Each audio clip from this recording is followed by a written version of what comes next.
ونستعينه ونستغفره ونعوذ بالله من شرور أنفسنا ومن سيئات أعمالنا من يهده الله فلا مضل له ومن يضلله فلا هادي له ونشهد أن لا إله إلا الله وحده لا شريك له الذي أرسله بالحق بشيرا ونذيرا وداعيا إلى الله بإذنه وسراجا منيرا فقد قال الله تعالى في كلامه المجيد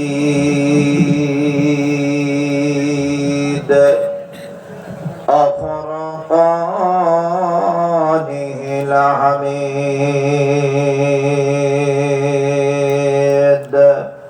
أعوذ بالله من الشيطان الرجيم بسم الله الرحمن الرحيم تبت يدا أبي لهب وتب ما أغنى عنه ماله وما كسب سيصلى نارا ذات لهب امرأته حمالة الحطب في جيدها حبل من مسد صدق الله المولانا العظيم উল্লাপাড়া উপজেলার ভদ্রকোল পূর্বপাড়া ইসলামী যুব সমাজ কল্যাণ পরিষদের উদ্যোগে অনুষ্ঠিত হচ্ছে 17তম একদিন ব্যাপী তাফসীরুল কোরআন মাহফিল।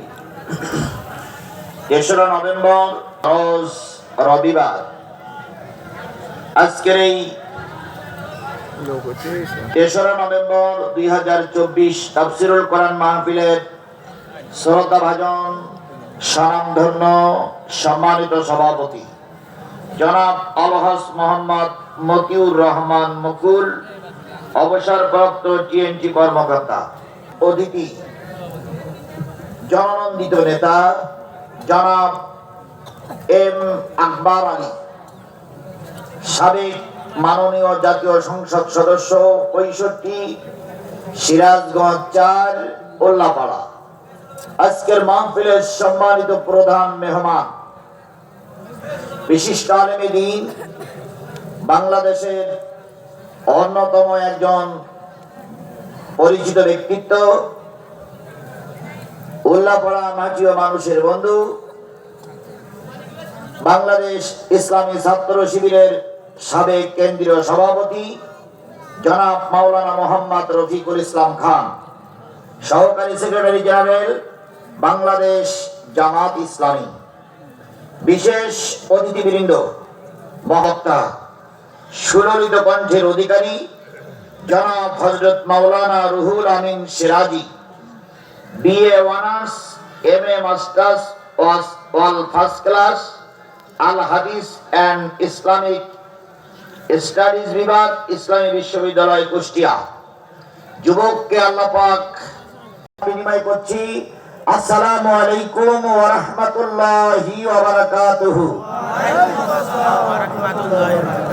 শুকরিয়া আদায় করছি সেই মালিকের, যে মালিক আপনাকে আমাকে সৃষ্টি করে 3.5 হাত বডির ভিতরে কোটি কোটি টাকার সম্পদ দিয়ে সুস্থ অবস্থায় আজকের এই কোরআনের মাহফিলে এসে বসার মতন তৌফিক দান করেছেন। অনেক লোক কোরআনের মাহফিল শুনতে এসেছে কিন্তু বাজার ঘাটে ঘুরে বেড়াচ্ছে। এই লোকগুলো যদি সব মাহফিলে এসে যায় তাহলে মাহফিলটা টপে টপ পূর্ণ হয়ে যাবে। কথা বলেন ঠিক না বেঠিক? তাহলে আল্লাহ পাক সকলকে কোরআনের মাহফিলে কবুল করে না।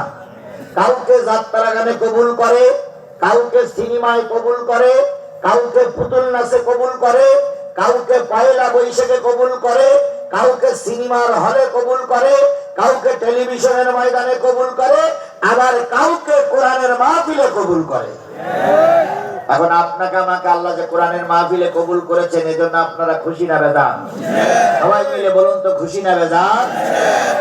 যে আল্লাহ খুশি, যে আল্লাহ দয়া করে আমাদেরকে এখানে আসার তৌফিক দিলেন, সেই আল্লাহর দরবারে সকলে মিলে শুকরিয়া আদায় করছি আলহামদুলিল্লাহ। আরেকটু জোরে বলুন তো আলহামদুলিল্লাহ। বন্ধুগণ, কার শুকরিয়া আদায় করলাম?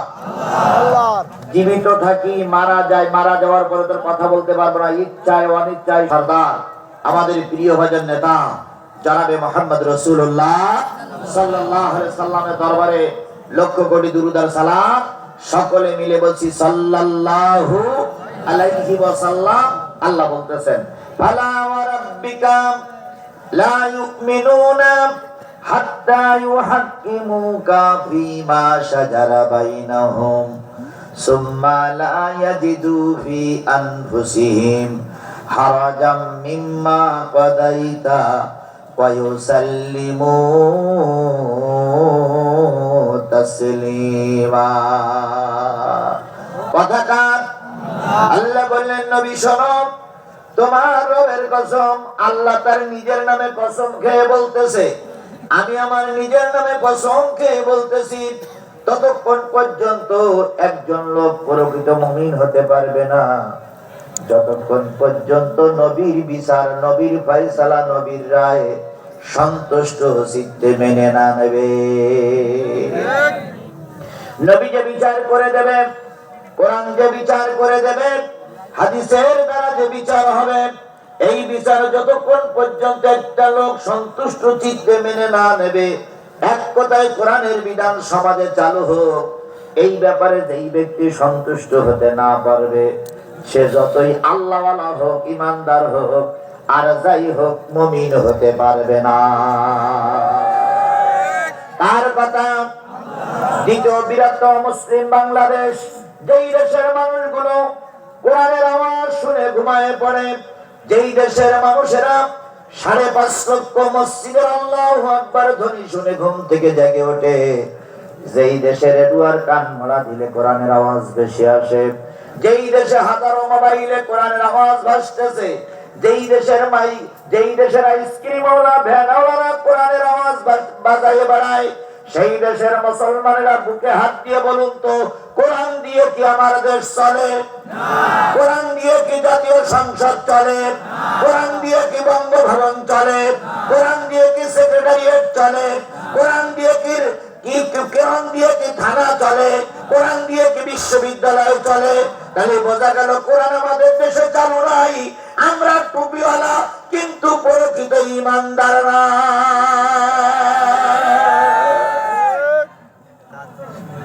এবার বলুন, কোরআনের আইন কি দুটো একটা আমাদের দেশে চালু নাই? দুটো একটা কি চালু নাই? বলেন তো কোন কোন জায়গায় চালু আছে? বলেন। মসজিদে আছে, মসজিদে আছে। আচ্ছা, আপনারা মসজিদে আছে, ভাই বলতেছে মাদ্রাসায় আছে, এটাও আপনারা একমত? একমত। মসজিদে চালু আছে, আর কোন জায়গায় চালু আছে? মাদ্রাসায় চালু আছে। তাই আপনাদের কথাই মেনে নিলাম। মসজিদে যাই, বিগত 15 বছরে মসজিদ গুলো দখল করে রেখেছিল রামপন্থী বামপন্থীওয়ালারা। মসজিদ গুলোতে ইমাম সাহেবরা হক কথাগুলো বলতে পারেনি। ইমাম সাহেব যদি একটু হক কথা বলেছে, এই শুক্রবার আলোচনা করেছে, পরের শুক্রবার আসার আগে ইমামের চাকরি শেষ। আমি বাঙালি বললে বললেন হুজুর বাঙালি বলতেছেন, কথা ঠিক না বেশি? বাংলাদেশের অনেক ইমামকে লাঞ্ছিত করে মসজিদ থেকে তাড়িয়ে দেওয়া হয়েছে, বাংলাদেশের অনেক ইমামকে রক্তাক্ত করে মসজিদ থেকে তাড়িয়ে দেওয়া হয়েছে, শুধুমাত্র মুজিবুর রহমানের জন্য দোয়া না করার অপরাধে ইমাম সাহেবকে পিটাইয়ে জেলখানায় ঢুকাই দিয়েছে।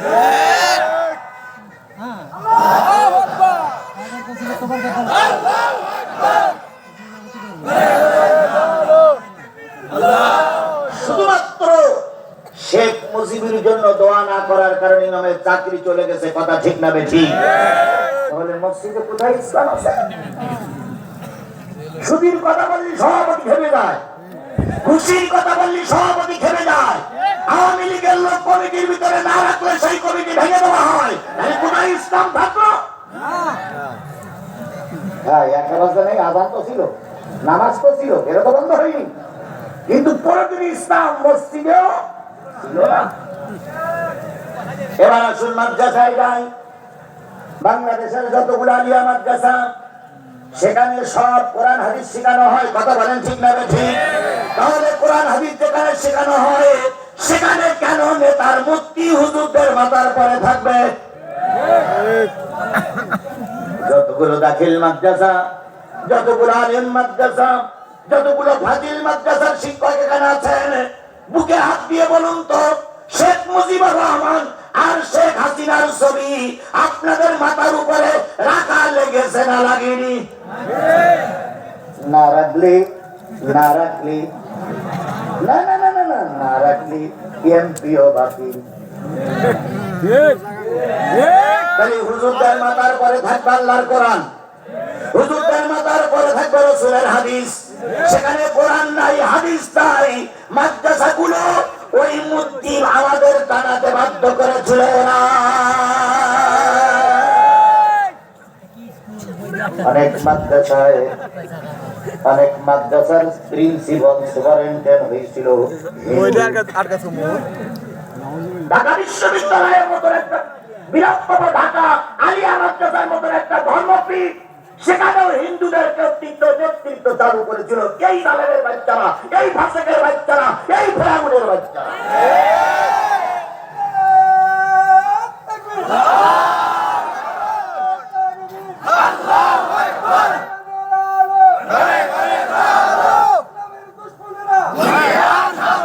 আমার ভাইরা, মুসলিম ভাই যদি এখানে থাকেন, আমরা আপনাদের শত্রু নই, ভালো করে খেয়াল করেন। সরকারি চাকরি আপনাদের হোক, কিন্তু বাংলাদেশে তো অনেক সেক্টর আছে, সেখানে হিন্দুদের দেন, মাদ্রাসায় হিন্দু কেন? সব জায়গায় আপনি মুসলিমদের দেন, অন্য জায়গায় চাকরি দেন, সচিবালয়ে দেন, মন্ত্রণালয়ে দেন, প্রাইমারিতে দেন, হাই স্কুলে দেন, কলেজে দেন, ভার্সিটি দেন, কিন্তু মাদ্রাসায় যেখানে কোরআন হাদিস পড়ানো হয় সেখানে হিন্দু চাকরি করবে কেন?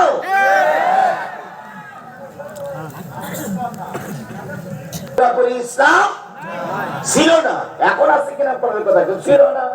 মসজিদে পুরোপুরি ইসলাম ছিল না, তাই বলে কি ইসলাম আমাদের দেশে কোন জায়গায় ছিল না? হ্যাঁ ছিল, একটা জায়গায় ছিল। কাজী সাহেব আছে, বিয়ের দেন মোহর, যেহেতু কাজী আছে, কাজীর পক্ষে না বললে কাজী আবার আমার বিপক্ষে যেতে পারে। বিয়ের দেন মোহর, এই দেন মোহর বাধাটা কোরআন হাদিস সম্মত কিনা? মাফ করে দিও, আজকে দিতে পারলাম না।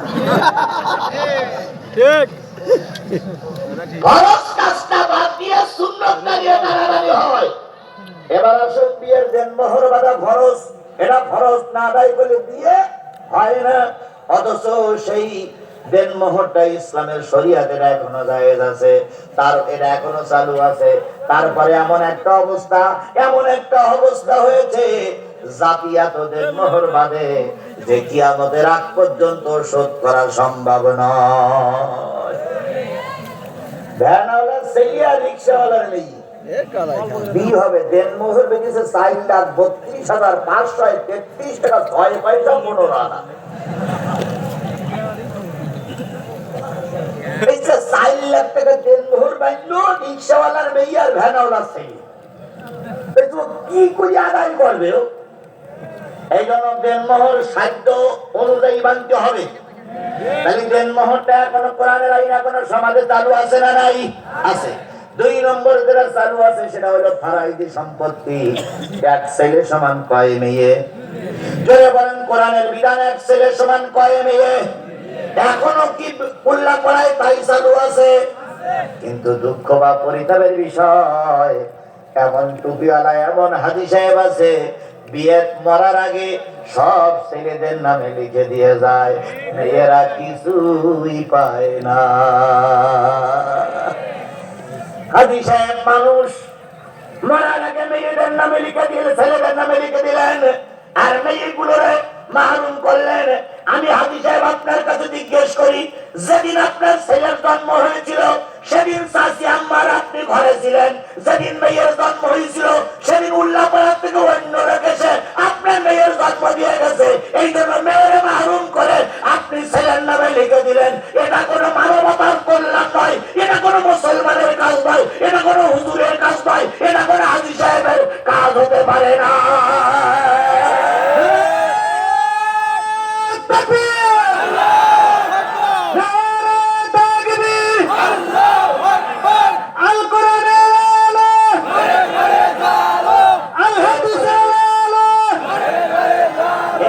এরপর আমি বলি এগুলো চালু আছে না নাই? আরো জোরে বলেন চালু আছে না নাই? সকলের কাছে অনুরোধ, সকলের পায়ে ধরে অনুরোধ, দয়া করে বীর মরার আগে কারণ নামে কিছু লিখে দিয়ে যাবেন না, তাহলে কোরআন অবমাননা করা হবে, ইসলাম অবমাননা করা হবে। আপনি লিখে দেবেন কেন? আপনি যাওয়ার আগে রেখে যান, ওরা শরিয়ত অনুযায়ী ভাগ করে নেবে। আপনার কোনো অধিকার নেই মরার আগে ছেলেদের নামে মেয়েদের নামে লিখে দেওয়া। যদি মেয়েদের নামে লিখে দেন সেটাও আর নাই, ছেলেদের নামে লিখে দেন সেটাও। তবে হ্যাঁ, যদি এমন কি হয় ছেলে মেয়ে এক জায়গায় হয়ে গেছে, ছেলে মেয়ে এক জায়গায় হয়েছে কম্প্রোমাইজের ভিত্তিতে, হয়তো মেয়েরা বললাম বা এই জায়গাটা বড় ভাই বসে আছে, ওটা বড় ভাই দেন, ওই জায়গাটা মেজি ভাই বসে আছে, ওটা মেজি ভাই দেন, ওই জায়গাটা ছোট ভাই দেন, আর ছোট ভাই বড় ভাই আর মেজি ভাইয়ের সঙ্গে চুক্তি পরামর্শ করে তোমার জায়গা যেটা পাবো ওই জায়গাটা আমাদের দাও। যদি সব রাজি হয়ে যায় সেক্ষেত্রে জায়েজ আছে। তবে আমি যেটা বুঝাতে চাচ্ছিলাম সেটা হলো কোরআনের আইন আপনারা বললেন মসজিদে শেখানো পাওয়া গেল না, বললেন মাদ্রাসায় শেখানো পাওয়া গেল না, দুইটা জায়গায় ফারাইজ অংশ আর ফারাইজ অংশের মোহর শেখানো ছিল, তারপরে সেগুলো আমরা মাহরুম করে ফেলেছি। তাহলে কোরআনের বিধান এই সমাজে চালু করতে গেলে ফেরেশতা চালু করে দেবে না, আপনি আমি চালু করতে হবে, আপনার আমার চালু করতে হবে। কথা বলেন ঠিক না ঠিক? এই জন্য কোরআনের বিধান চালু করার নিয়েতে, কোরআন জানার উদ্দেশ্যে রাসূলের নামে নাযিল হওয়া কোরআনকে নিয়ে সামনে নিয়ে বসেছি।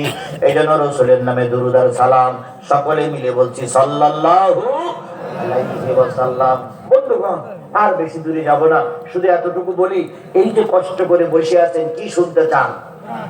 সবাই মিলে বলেন কি শুনতে চান? আরো জোরে বলেন কি শুনতে চান? আচ্ছা বলুন তো, এই কোরআন নাজিল হলো, এই কোরআন নাজিল হলো তা আমাদের জন্য নাকি? কাদের জন্য নাজিল হয়েছে? আমাদের জন্য। আমরা সবাই মানুষ না ভাই? আচ্ছা, এই কোরআন নাজিল হলো, এই কোরআন কি এমনি এমনি আপনার কাছে এসেছে? কিছু দাবি আছে না কোরআনে? কিছু দাবি আছে না কোরআনে? শেখ হাসিনার কাছে আমাদের কিছু দাবি ছিল, ছিল না? সে দাবির ভিতরে কি দাবি? সুষ্ঠু নির্বাচন দাও। এটা দাবি ছিল না? ছিল না? জনগণের কাতারে এসো, জনগণ যদি তোমাকে ভোট দেয় আমরা রাজি, কিন্তু জনগণের ভোট ছাড়া দিনের ভোট রাতে করে আমরা তোমাকে ক্ষমতায় বসাতে রাজি না। এটা ছিল আমাদের দাবি, জনগণের দাবি। কথা বলেন ঠিক না বেশি? এখন যারা তত্ত্বাবধায়ক সরকার আছে তাদের কাছে আমাদের কিছু দাবি আছে না নাই? এক নম্বর দাবি আছে, শেখ হাসিনার চুলোর মুঠি ধরে এনে বিচারের আওতায় আনো। শেখ হাসিনা সুস্থ অবস্থায় সুন্দর অবস্থায় বিদেশে ঘুরে বেড়াবে আর আমি মামলার বোঝা টানবো, এটা মেনে নেওয়া যাবে না।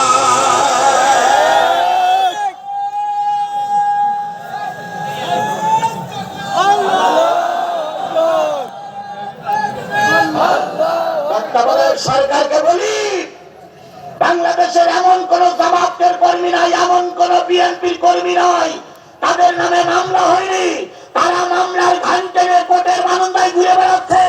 আর শেখ হাসিনা ভারতে বসে আরামে খাবে আর আমাদের দেশের বিরুদ্ধে বিচার করবে। বাংলাদেশের 18 কোটি মানুষ মেনে নেবে না। আপনি তত্ত্বাবধায়ক সরকার প্রধান অনতি বিলম্বে ভারত থেকে শেখ হাসিনার দেশে আনুন।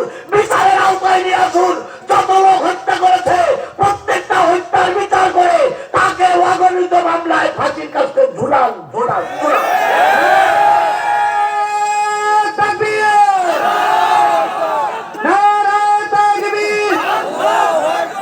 ইসলামের শত্রুরা, ইসলামের শত্রুরা, এটা আমাদের 18 কোটি মানুষের দাবি। কথা বলেন ঠিক না ঠিক? 2 নম্বর দাবি হলো এই যে চুপ্পু সাহেব বসে আছে, আমাদের দেশের রাষ্ট্রপতি নাম কি? শাহাবুদ্দিন চুপ্পু। এই শাহাবুদ্দিন চুপ্পু হলো আওয়ামী লীগের দালাল। একে ক্ষমতায় যতদিন বসাই রাখা হবে ততদিন দেশ নিরাপদ নয়। সুতরাং আমাদের 2 নম্বর দাবি চুপ্পুরে ক্ষমতার থেকে নামান। 3 নম্বর দাবি, এগুলো হলো আমাদের দাবি। কার কাছে? সরকার বাহাদুরির কাছে। আমি যাচ্ছি কোরআনে, কিন্তু বুঝাচ্ছি। 3 নম্বর দাবি, 3 নম্বর দাবি, বাংলাদেশের 450-500 থানা, এই 450-500 থানার যতগুলো ওসি সাহেব ছিল সব প্রায় আওয়ামী লীগের লোক। আপনারা বাছাই করে করে যারা যুবলীগের, আওয়ামী লীগের, ছাত্রলীগের নেতা ওই ওসির চেয়ারে বসে আছে, তাদেরকে নামান, তাদেরকে নামান, তাদেরকে নামান, কারণ তাদের তারা দেশ নিরাপদ নয়। এটা 5 নম্বর দাবি। 3 নম্বর। 4 নম্বর দাবি, আওয়ামী লীগ চলাকালীন অবস্থায় সচিবালয়ে যত লোক চাকরি পেয়েছে সবগুলো ছিল আওয়ামী লীগের নেতা কর্মী। সুতরাং ওদেরকে ওখান থেকে না নামানো পর্যন্ত সুষ্ঠু নির্বাচন সম্ভব নয়। তাই এগুলো যদি আমাদের দাবি হয় সরকার বাহাদুরির কাছে, কোরআন এসেছে জাতির জন্য, 700 কোটি 800 কোটি মানুষের কাছে এসেছে কোরআন। কোরআনের কিছু দাবি আমাদের কাছে আছে না নাই? আমার এতক্ষণ কথা কি আপনারা বুঝতে পেরেছেন? আমাদের দাবি সরকারের কাছে 5টা 6টা 7টা 8টা দাবি করলাম না? কোরআন তো আমাদের কাছে এসেছে, কোরআন দাবি নিয়ে আসিনি আমাদের কাছে। কোরআনের 1 নম্বর দাবি আমাকে পড়ো, দেখতেছি আমি।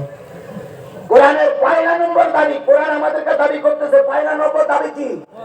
পড়ো। কোরআনের প্রথম কথা কি? কোরআনের প্রথম কথা কি? আলিফ লাম মিম না বলো। কোরআনের প্রথম কথা হচ্ছে ইকরা। ইকরা মানে কি? হেফজ মানে কি করা হয়? পড়া হয়। তাহলে কোরআনের প্রথম দাবি ওরা পালন করছে, করতেছে। তাহলে কোরআনের প্রথম দাবি হলো কি? কাদের কাছে দাবি করতেছে? বান্দরের কাছে, শয়তানের কাছে, ইবলিসের কাছে, শেখ হাসিনার কাছে, কাদের কাছে? মানুষের কাছে।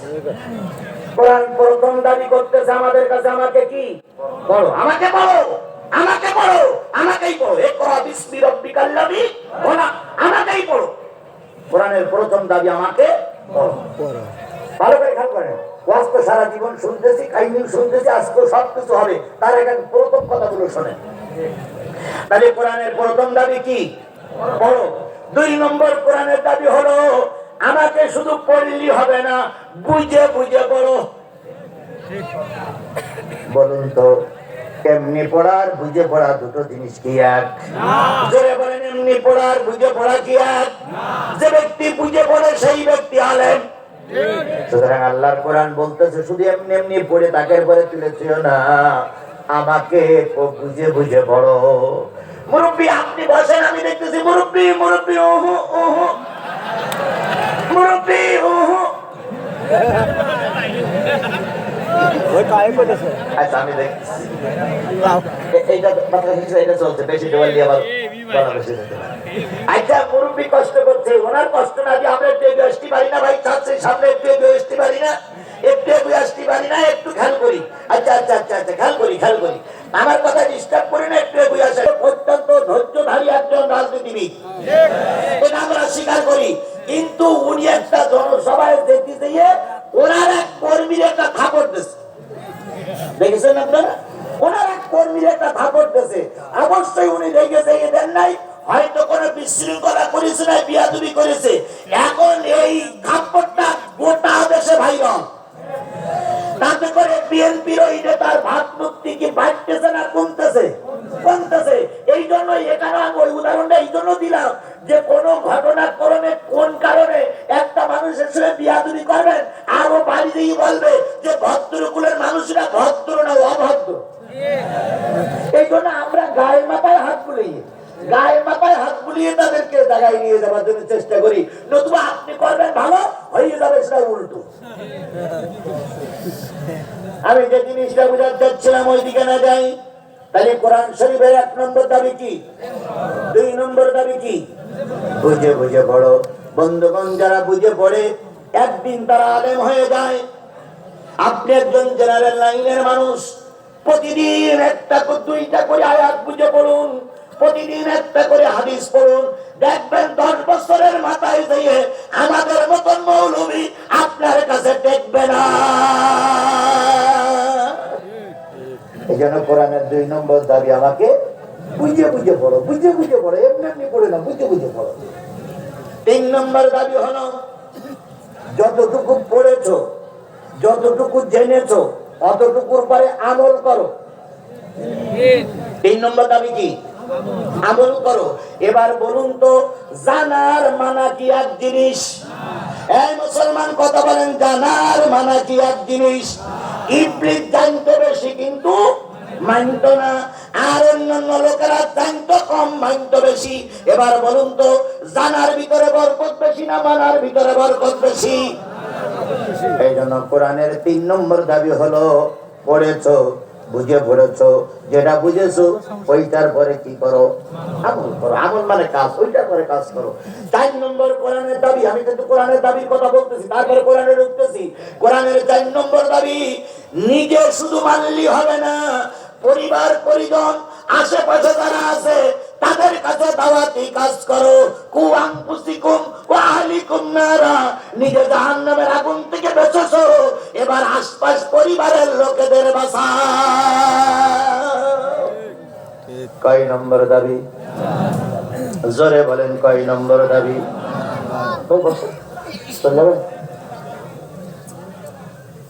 বসো। 1 নম্বর দাবি হলো পড়ো, 2 নম্বর দাবি বুঝে পড়ো, 3 নম্বর দাবি যতটুকু বুঝেছে আমল করো, 4 নম্বর দাবি, 4 নম্বর দাবি, 4 নম্বর দাবি, আশপাশের লোকদেরকে জাহান্নামের আগুন থেকে বাঁচানোর জন্য দাওয়াতি কাজ করো। কয় নম্বর গেল? 4 নম্বর। এবার আসেন 5 নম্বর দাবি। কার দাবি বলেন তো?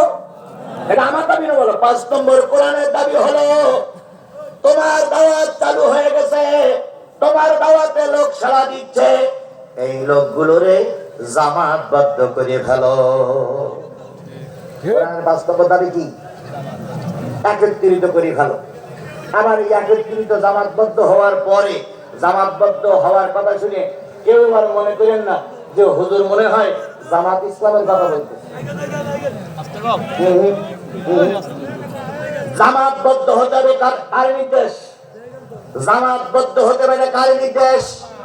এই কোরআনের দাবি। জামাতবদ্ধ হবে কার দাবি? সবাই মিলে বলেন, কোরআনের দাবি। জামাতবদ্ধ হতে হবে। জামাতবদ্ধ হওয়া তার মানে জামাত ইসলাম নয়। বলুন তো ভাই, বলুন তো ভাই, মসজিদে একত্রিত হয়ে নামাজ পড়ি তারে কি বলে? জামাত। তাবলীগের ইজতেমা হয় তারে বলে তাবলীগি জামাত। কথা বলেন ঠিক না ঠিক? বাংলাদেশ জামাত ইসলামী সকলকে নিয়ে কাজ করে, তাই তাদের নাম হইছে জামাত ইসলামী। কথা বলেন ঠিক না ঠিক? তারপরে তারপরে তারপরে তারপরে এই যে আহলে হাদিস ওয়ালারা ওই রাজশাহী যায়, ওদেরকে বলায় ওটাও জামাত। এই জামাত মানে কি? একত্রিত হওয়া। জামাত মানে কি? কোরআনের দাবি হলো, আমাকে একা একা মানতে পারবে না, একা একা আমার রাস্তায় থাকলে দিন কায়েম হবে না, জামাতবদ্ধ হওয়া লাগবে। ওয়াতাসিমু বিহাবলিল্লাহি জামিআও ওয়ালা তাফাররাকু। আমার এই কোরআন, আমাকে তোমরা ধরো, জামাতবদ্ধ হবে। কোরআন বলতেছে আমাকে তোমরা ধরো কি বদ্ধ হবে? একা একা ধরলে কখনো তোমরা সমাজ থেকে অন্যায় দূর করতে পারবে না। তাহলে কোরআনের 5 নম্বর দাবি হলো আমাকে কি বদ্ধ ভাবে ধরো? জামাতবদ্ধ হবে। তাহলে জামাতবদ্ধ হওয়া কোরআনের দাবি, আল্লাহর দাবি। কথা বলেন ঠিক না ঠিক? এটা জামাত ইসলামের দাবি নয়, এটা হেফাজতের দাবি নয়, এটা চরমনের দাবি নয়। কোরআনের দাবি হলো, যদি বাঁচতে চাও জামাতবদ্ধ থাকা লাগবে। ফাররিকু, পৃথক হয়ে যেও না, বাঁচতে পারবে না।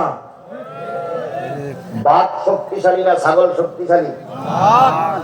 ছাগল যদি সব একসঙ্গে থাকে আর পাছাগুলো যদি এক জায়গায় দেয় আর চারিদিকে যদি শিংগুলো বের করে দিয়ে যদি ওরা এক জমাতবদ্ধ হয়ে থাকে, একটা বড় হিংস্র বাঘে কি এই শুধু ধরতে পারবে? যখনই ধরতে পারবে তখন সব ছাগল একসঙ্গে ওর ঘাড়ের পরে পড়বে। সুতরাং যদি ছাগল, গরু, কুকুর, হাঁস, মুরগি, বিড়াল তাই হোক, যদি জামাতবদ্ধ ভাবে থাকা যায়, আল্লাহর কসম কেউ তাদের শত্রুতা করে ধ্বংস করতে পারে না। তাহলে জামাতবদ্ধ হবে, এটা কোরআনের কয় নম্বর দাবি? 5 নম্বর দাবি। তাহলে আজকের দাবিগুলো মনে থাকবে তো? কোরআনের পয়লা নম্বর দাবি কি? বড়। 2 নম্বর দাবি কি? বুঝে বুঝে পড়ো। 3 নম্বর দাবি কি? যতটুকু বুঝেছো আমল করো। 4 নম্বর দাবি কি? হ্যাঁ, সবাই না, সবাইকে বাঁচাও, জাহান্নামের আগুন থেকে বাঁচাও, কোরআনের পক্ষে আহ্বান করো। আর 5 নম্বর দাবি হলো জামাতবদ্ধ হয়ে যাও। কোরআনের 4 নম্বর দাবি, সেই দাবি আমাদের সামনে এখন। কোরআনের 4 নম্বর দাবি, তুমি পড়েছো, আমল করেছো, তোমার দলে এখন লোক হয়ে গেছে বেশি, জামাতবদ্ধ হয়ে গেছো। এখন আর উল্লাহ পড়ায় তুমি একা নয়, তোমার ডাকে এখন হাজার হাজার মানুষ কোরআনের ছায়াতলে এসে গেছে। গোটা বাংলাদেশে তোমরা আর এখন এক ঘুরে দল নয়, গোটা বাংলাদেশে তোমরা এখন নিষিদ্ধ দল নয়, গোটা বাংলাদেশের মানুষগুলো কোরআনের ছায়াতলে এসেছে। এবার সময় এসেছে রাষ্ট্রে কোরআনের আইন চালু করে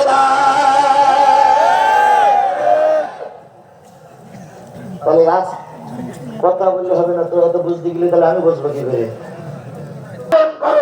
রাতারাতি বোম ফুটাইয়ে কিছু মানুষকে মেরে, রাতারাতি 2-4টা বোম মেরে ইসলাম কায়েম করা যায় না। ইসলাম কায়েম করতে গেলে আগে 5টা নিয়ম মেনে এসো। 5টা নিয়ম মেনে এসে যখন তোমার দলে লোক তৈরি হয়ে যাবে, তখন তুমি ইচ্ছা করলে দেশের ইসলামী রাজ কায়েম করতে পারবে। এই 5টা জিনিস কি রাতারাতি সম্ভব? দীর্ঘ পথ পাড়ি দেওয়া লাগবে না, রক্ত দেওয়া লাগবে না, জেল খাটা লাগবে না, মামলা খাওয়া লাগবে না, ফাঁসির কাস্টে ঝোলা লাগবে না, না খেয়ে থাকা লাগবে না, জালেমদের মাই খাওয়া লাগবে না, রক্ত দেওয়া লাগবে না। এত কিছুর বিনিময়ে তারপরে দিন কায়েম হবে। রাতারাতি দিন কায়েম করলে সেদিন টিকানো সম্ভব নয়। আবু জেহেল রসুলকে বলিনি যে আমি তোমার যা চাবা তাই দেবো, ধর্মের কথা বন্ধ করো। হুজুর সেই ছিলেন, এখন যদি ইসলামী রাষ্ট্র তৈরি করি তাহলে আমি ইসলামী রাষ্ট্র টিকে থাকতে পারবো না। এই জন্য 13 বছর আর অধিক 10 বছর, এই 23 বছরের সাধনায় একটা ইসলামী পূর্ণাঙ্গ জীবন বিধান চালু করতে পেরেছিলেন। আমাদেরকে সেই চেষ্টার সাধনা, কোরআনের সেই আহ্বানে সাড়া দিতে হবে। কোরআনের ডাকে সাড়া দিয়ে দিন কায়েমের পক্ষে আমরা কারা কারা আছি, 2 হাত উঁচু করে আল্লাহকে দেখাই।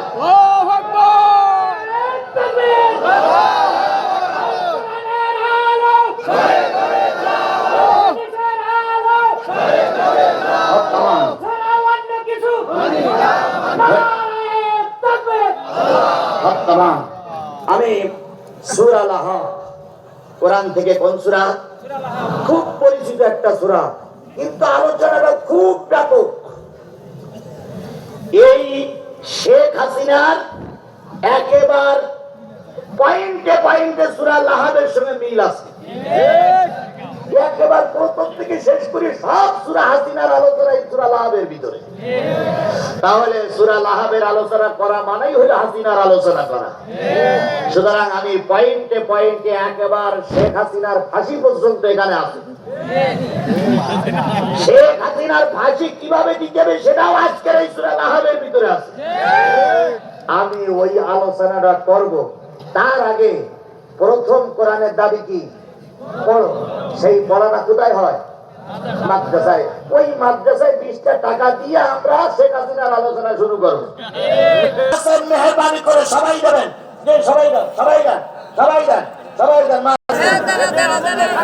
জনতা আজকের এই মন্তগণ পূর্বপাড়া যুব কল্যাণের পরিষদের উদ্যোগে আয়োজিত তাফসীরুল কোরআন মাহফিলের সম্মানিত সভাপতি এবং মঞ্চ উপবিষ্ট আন্তর্জাতিক খ্যাতি সম্পন্ন তাফসীর কারক আল্লাহু তাকবীর, আল কোরআনের আলো।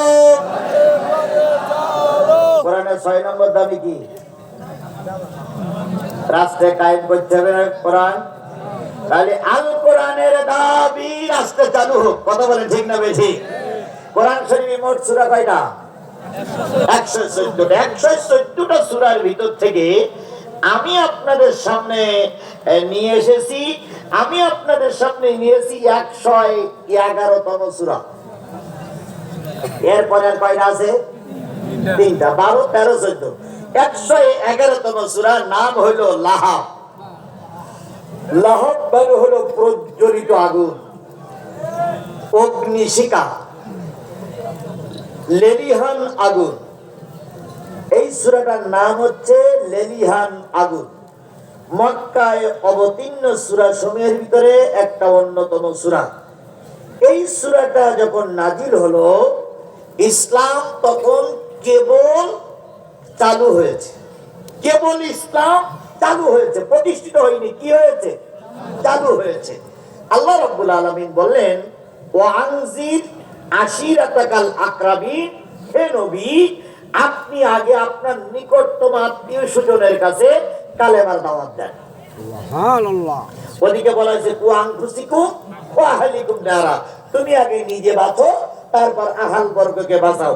আল্লাহ বলতেছে ওয়া আনজির আশিরাতাকাল আকরাবিন, আপনি আপনার নিকটতম আত্মীয় স্বজনের কাছে কালেমার দাওয়াত দাও। নাজিল হলো সূরা। আল্লাহ রাব্বুল আলামিন যখন নাজিল করে দিলেন, আল্লাহর নবী সাল্লাল্লাহু আলাইহি সাল্লাম একদিন সকালবেলা সবার আগে খুব ভোরবেলায় কাবার চত্বরে মানুষ আসার আগে নবীজি একটা পাহাড়ের পরে উঠলেন। পাহাড়ের পরে উঠে নবীজি আবু জেহেলকে ডেকে বলতেছে, ইয়া ওমর ইবনে খাত্তাব, হে ওমর ইবনে হিশাম, হা হা, হে হে কুরাইশ বংশ, হা হা, হে আব্দুল মান্নাব বংশ, হা হা, হে আমার চাচারা, হে আমার দাদারা, হা হা।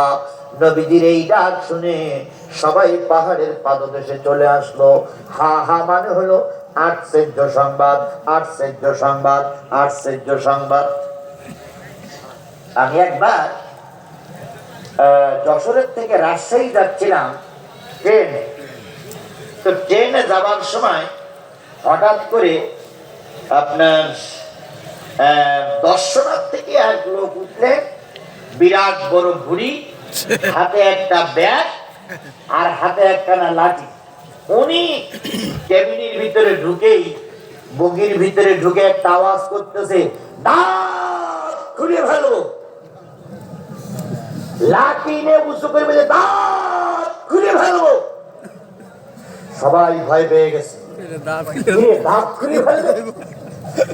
আমরা সবাই চোখ বড় বড় করে তাকাচ্ছি। উনি তখন বলতেছে, চিন্তার কোনো কারণ নাই, ভয়ের কোনো কারণ নাই, আশ্চর্য হওয়ার কোনো কারণ নাই। আমি যার দাঁতে পোকা লেগেছে, যার দাঁত নড়ে গেছে, যার দাঁত খোয়া গেছে, যার দাঁত ওঠে না, যার দাঁত পড়ে যাওয়ার মতন ভাব, ওই দাঁতগুলো আমি খুলে নেব। আমি একজন দাঁতের ডাক্তার।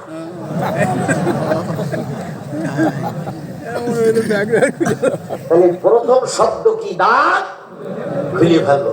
পরে বলতেছে এই ব্যাখ্যা। আমার ভাইয়েরা, আল্লাহর নবী সকালবেলা উঠে পাহাড়ের পাদদেশে দাঁড়িয়ে বললেন, আশ্চর্য সংবাদ, খুব গুরুত্বপূর্ণ সংবাদ, খুব আশ্চর্য সংবাদ। কাফের মুশরিক বেঈমানেরা সব পাহাড়ের পাদদেশে চলে আসলো। কারণ নবী তো কখনো মিথ্যা কথা বলে নাই, নবী কারোর ফাঁকি দেই নাই, নবী কাউকে ধোঁকা দেই নাই, নবী কাউকে প্রতারণা করি নাই। কি আশ্চর্য সংবাদ নবীজি বলার জন্য আমাদের ডেকেছেন।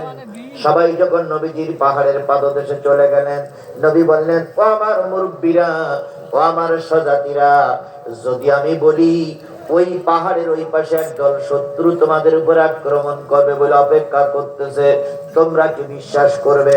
আবু জাহেল, আবু লাহাব, উতবা, সায়েবা, ওলীদ ইবনে মুগীরা, হাশেম গোত্র সবাই বলল, অবশ্যই বিশ্বাস করব, কারণ তুমি তো কখনো মিথ্যা কথা বলোনি।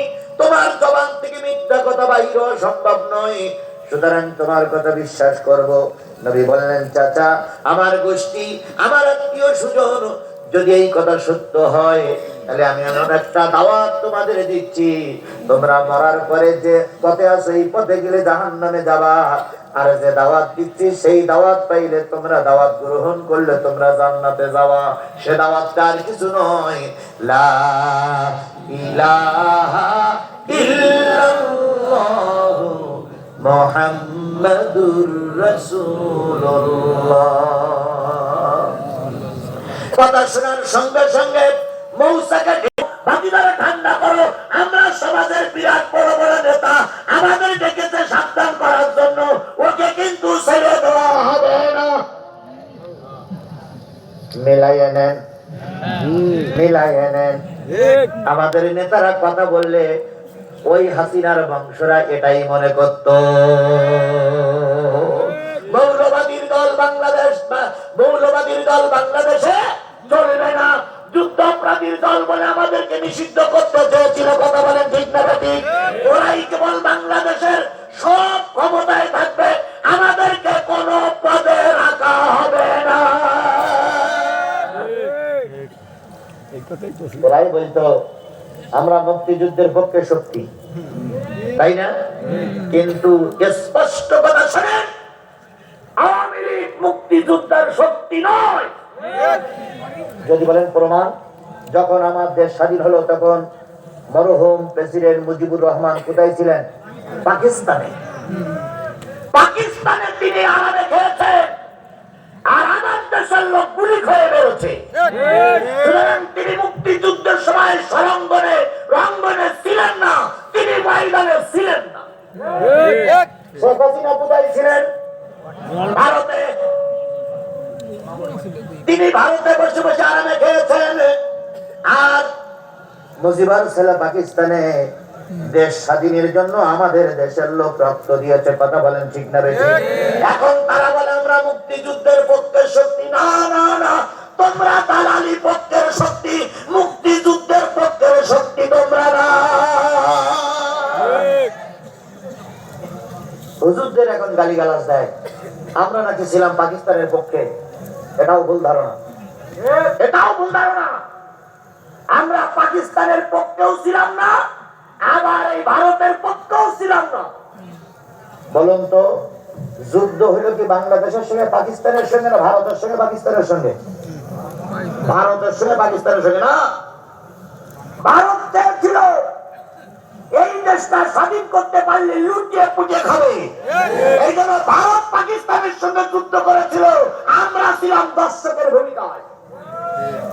এখন দুই পক্ষে খেলা করতে গেলে দুই পক্ষের সাপোর্ট লাগে না ভাই? আমাদের বাংলাদেশের এক পক্ষ হয়ে গেছিল ভারতের সাপোর্টে, আর আমরা যারা মৌলবী টুপিওয়ালা ছিলাম তারাই ছিলাম পাকিস্তানের সাপোর্টে। আমরা কিন্তু যুদ্ধের বিপক্ষেও ছিলাম না, পক্ষেও ছিলাম না। আমরা মারামারি করিনি, মারামারির কাছেও যাইনি, আবার কেউ মরে গেছে সেদিকে আমরা যাই না। আমরা ছিলাম একটা দেশের সাপোর্ট। ধরে নিন উল্লাপাড়ার মাটিতে খেলা হচ্ছে, উল্লাপাড়ার মাটিতে খেলা হচ্ছে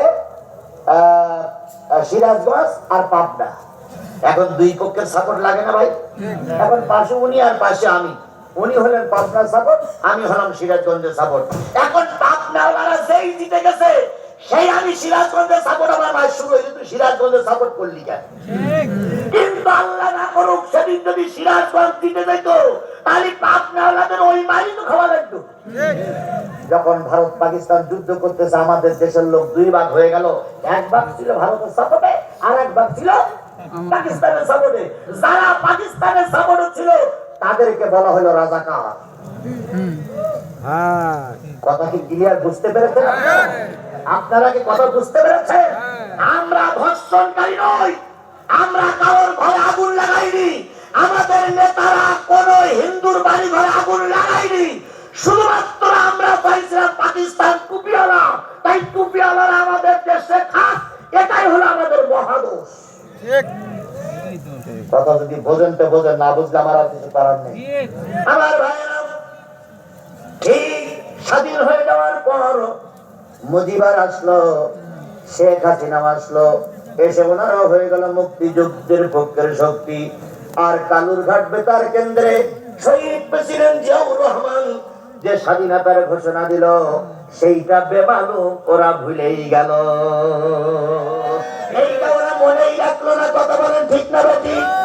আমি জাতির কাছে এর আগেও বলেছি, এখনো বলেছি, মুক্তিযুদ্ধের পক্ষে মুজিবার কাজ করে আমরা স্যালুট দেই। একটা স্বাধীনতার ঘোষক মরহুম প্রেসিডেন্ট শহীদ প্রেসিডেন্ট জিয়াউর রহমানকে মেনে নিলে তো দ্বন্দ্ব থাকে না, কিন্তু ওরা মেনে নেয় না। ওরা কখনো চায় না বহুদল সমাজের ভাগ, ওরা চায় আমরা একাই খাবো। কথা কি বুঝেছেন আমার? কয় বছর খাইলো, এখন খাইতে গেলে তো দরজায় একজন থাকা লাগে, জেনা করতে গেলে তো একজন ডিউটিকারী থাকা লাগে, চুরি করতে গেলে তো একজন থাকা লাগে। এই জেনা করেছে, চুরি করেছে, ভোট চুরি করেছে, দেশের সম্পদ রক্ষা করেছে, আদেশের পক্ষে এক পার্টি দালালি করেছে, তার নাম হলো বাংলাদেশ, বাংলাদেশ জাতীয় পার্টি।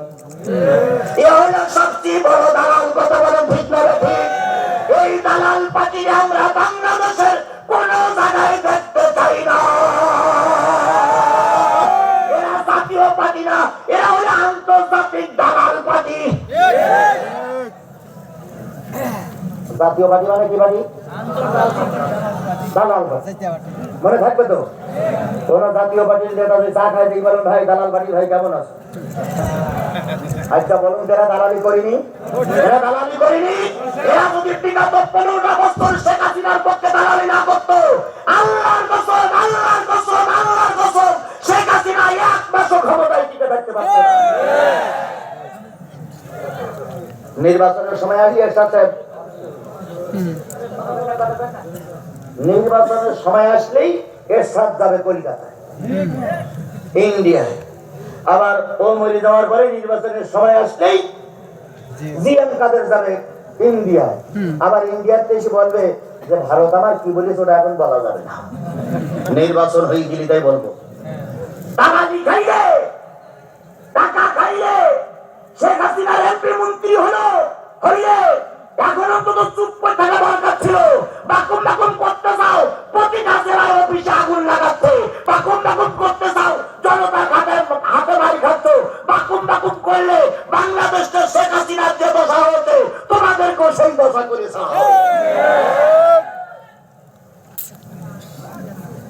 আমার ভাই, আমার কোরআনে যাই, আল্লাহ নবী সাল্লাল্লাহু আলাইহি ওয়াসাল্লামকে ডেকে বললেন, আমি তোমাদেরকে জাহান্নামের আগুন থেকে বাঁচার জন্য ভয় দেখাচ্ছি, তোমরা কালেমা পড়ে মুসলমান হয়ে যাও। আবু লাহাব বলল, আবু জেহেল বলল, আবু লাহাব হাতি করে ঠান্ডা করো। আবু লাহাব এবার বলতেছে, এই মুহাম্মদ সাল্লাল্লাহু আলাইহি ওয়াসাল্লাম, সকালবেলা তুমি কি আমাদের এই জন্য ডেকেছো? সকালবেলা তুমি আমাদের এই জন্য ডেকে নিয়ে আসছো? বলে আবু লাহাব একটা বড় ইট, বড় পাথর হাতে তুললো, মুহাম্মদ সাল্লাল্লাহু আলাইহি সাল্লামের দিকে ছুঁড়ে মারলো। কেউ বলেছে মুহাম্মদ সাল্লাল্লাহু আলাইহি সাল্লামের গায়ে লেগেছে, কেউ বলেছে মুহাম্মদ সাল্লাল্লাহু আলাইহি সাল্লামের গায়ে লাগেনি, পাশে পড়ে গেল। আল্লাহর নবীর মনটা খারাপ হয়ে গেল। আয় আল্লাহ, ছিলাম তো ভালোই ছিলাম, তুমি কালেমার দাওয়াত দিতে বললে, তুমি আমাকে নবুয়ত দিলে, আমি কালেমার দাওয়াত দেই, নবিয়ানা কাজ করি, আর ওরা আমার পাথর ছুঁড়ে মারে। ও আমার রব, তুমি কি দেখো না আল্লাহ রাব্বুল আলামিন নবীর মুখটা মলিন হোক, নবীর গায়ে পাথর লাগুক, নবীর শরীর থেকে রক্ত ঝরুক, এটা পৃথিবীর সবাই মেনে নিলে আল্লাহর নবী মেনে নেন নাই, আল্লাহ পাক মেনে নেন নাই। ওরে ভাই, বদদোয়া করা লাগে না, মন খারাপ হলে এমনি বদদোয়া হয়ে যায়। আমরা চাইছিলাম সুষ্ঠু নির্বাচন হোক, গণতান্ত্রিক অধিকার ফিরে আসুক, আর আমার আল্লাহ চাইল, আল্লাহ না চাইদির তোমরা ইনজেকশন দিয়ে মেরে দিয়েছ, আল্লাহ না চাইদির রক্ত ধরেছে, তোমরা চাইছিলে দেশ স্বাধীন হোক, আর আমি আল্লাহ চাইলাম শেখ হাসিনার গোষ্ঠী বাংলাদেশ থেকে চলে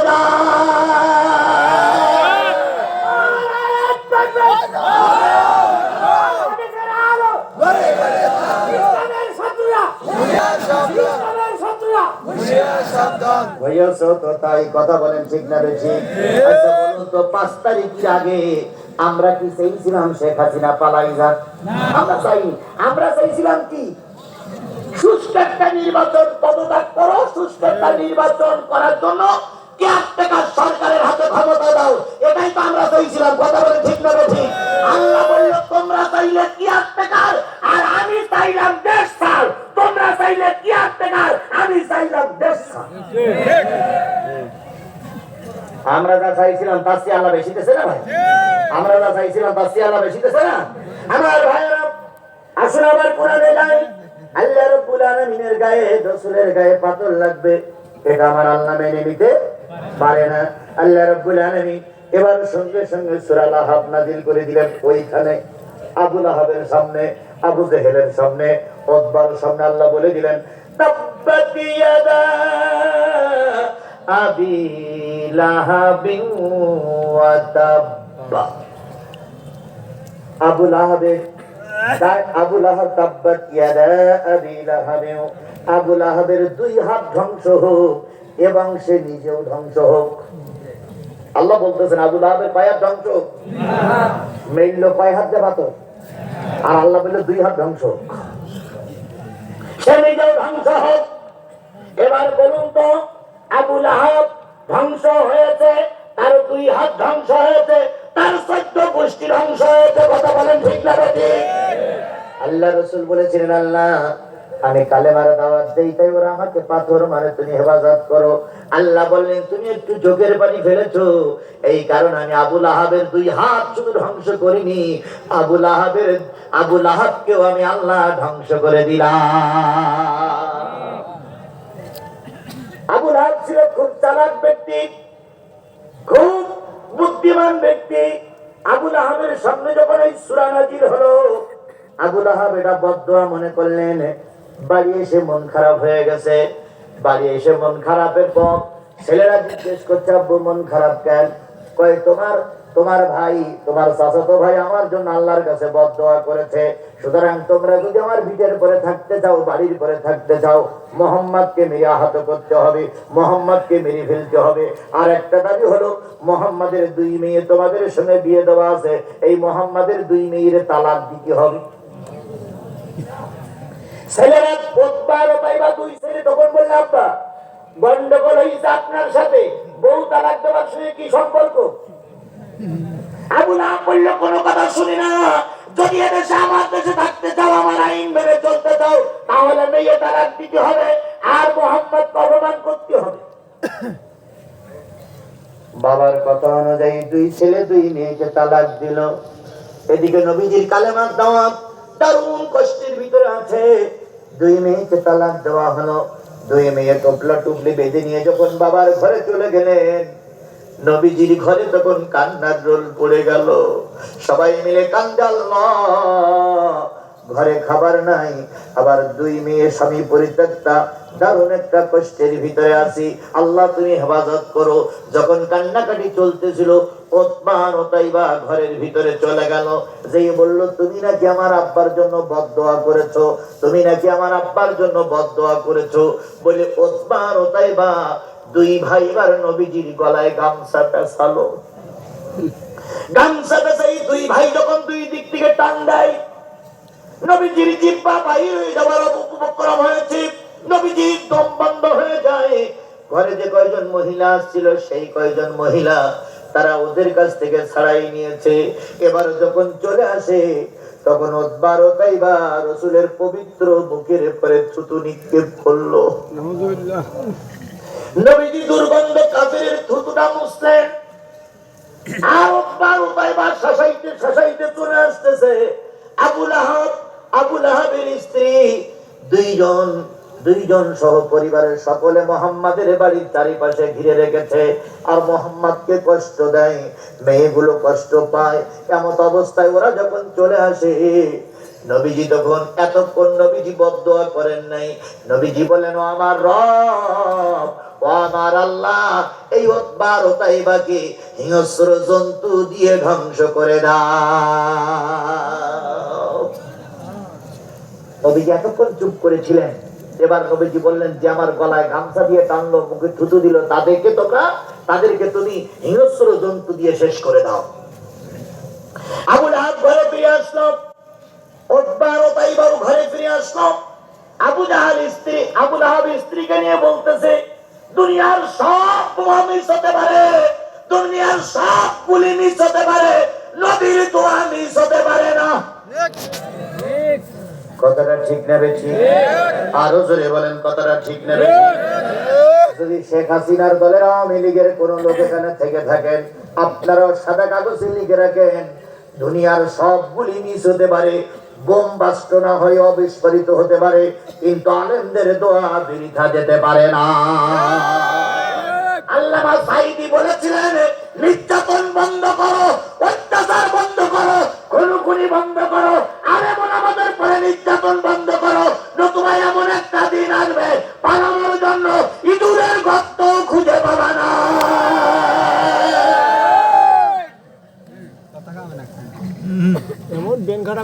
আমি চিন্তা করি আল্লামা সাঈদী দেশের কথা বলে, ইঁদুরের গর্ত। এখন দেখেন শেখ হাসিনা তার দলের লোকদের অবস্থা তাই হয়েছে। জোরে বলেন ঠিক না বেঠিক? এত বড় শক্তিশালী নেত্রী, গোটা দেশে যার পরিচয় ছিল, ভারত তাকে নিয়ে মহা বিপদে আছে। কথা বলেন ঠিক না বেঠিক? এরাই বলতেন আমরা কাউকে মানি না। আন্তর্জাতিক ট্রাইব্যুনাল আগামী এই অক্টোবরের 18 তারিখ, সম্ভবত নভেম্বরের 18 তারিখ ট্রাইব্যুনালের থেকে রায় হয়েছে, শেখ হাসিনা যেখানে আছে সেখান থেকে ধরে নিয়ে আসতে হবে। তাও আবার প্রসিকিউটর বলে চুলির মুঠো ধরে নিয়ে আসতে হবে, চুলির মুঠি ধরে এনে এদেশের বিচারের আওতায় আনতে হবে। ওকে বিচার না করা পর্যন্ত 1600 মানুষ এই সংস্কারে মারা গেল, হেফাজতের সমাবেশে মারা গেল, ওই বিডিআর পিলখানায় মারা গেল।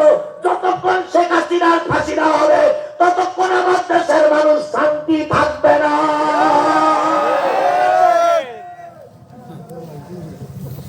তাহলে ক্ষমতার দাপট দেখাইও না, চিরকাল ক্ষমতা থাকে না। আবু লাহাবের কাছে আবার যাই।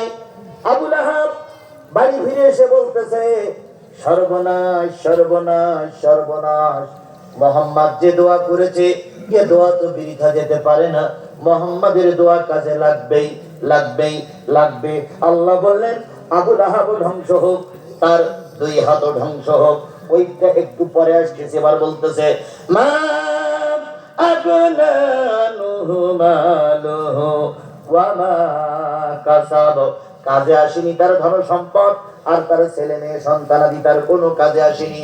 আবু লাহাব যখন রাসূলের মুখে এই দোয়া শুনলেন, বাড়ি এসে বললেন, ছেলেরা খুব সাবধানে থাকিস, নবীর দোয়া বলো বৃথা যাবে না। আবু লাহাব যেখানে যায় 2 ছেলেরে সেখানে নিয়ে যায়। আবু লাহাব যেখানে ঘুমায় 2 ছেলেরে সেখানে ঘুম পাড়ায়। আবু লাহাব যদি খাটের উপরে থাকে 2 ছেলেরে খাটের নিচে রাখে।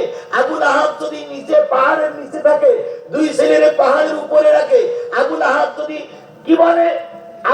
যদি কোনো তান্দিরের ভিতরে থাকে, কোন কাবুসের ভিতরে থাকে, কোন সংরক্ষিত ব্যারাকের ভিতর থাকে, তার মাঝখানে 2 ছেলের রেখে দেয়, যাতে করে 2 ছেলের কোনো ক্ষতি না হয়। হঠাৎ করে একদিন ব্যবসা করার জন্য আবু লাহাব যাচ্ছে, ব্যবসার মাল সামানা নিয়ে যাচ্ছে।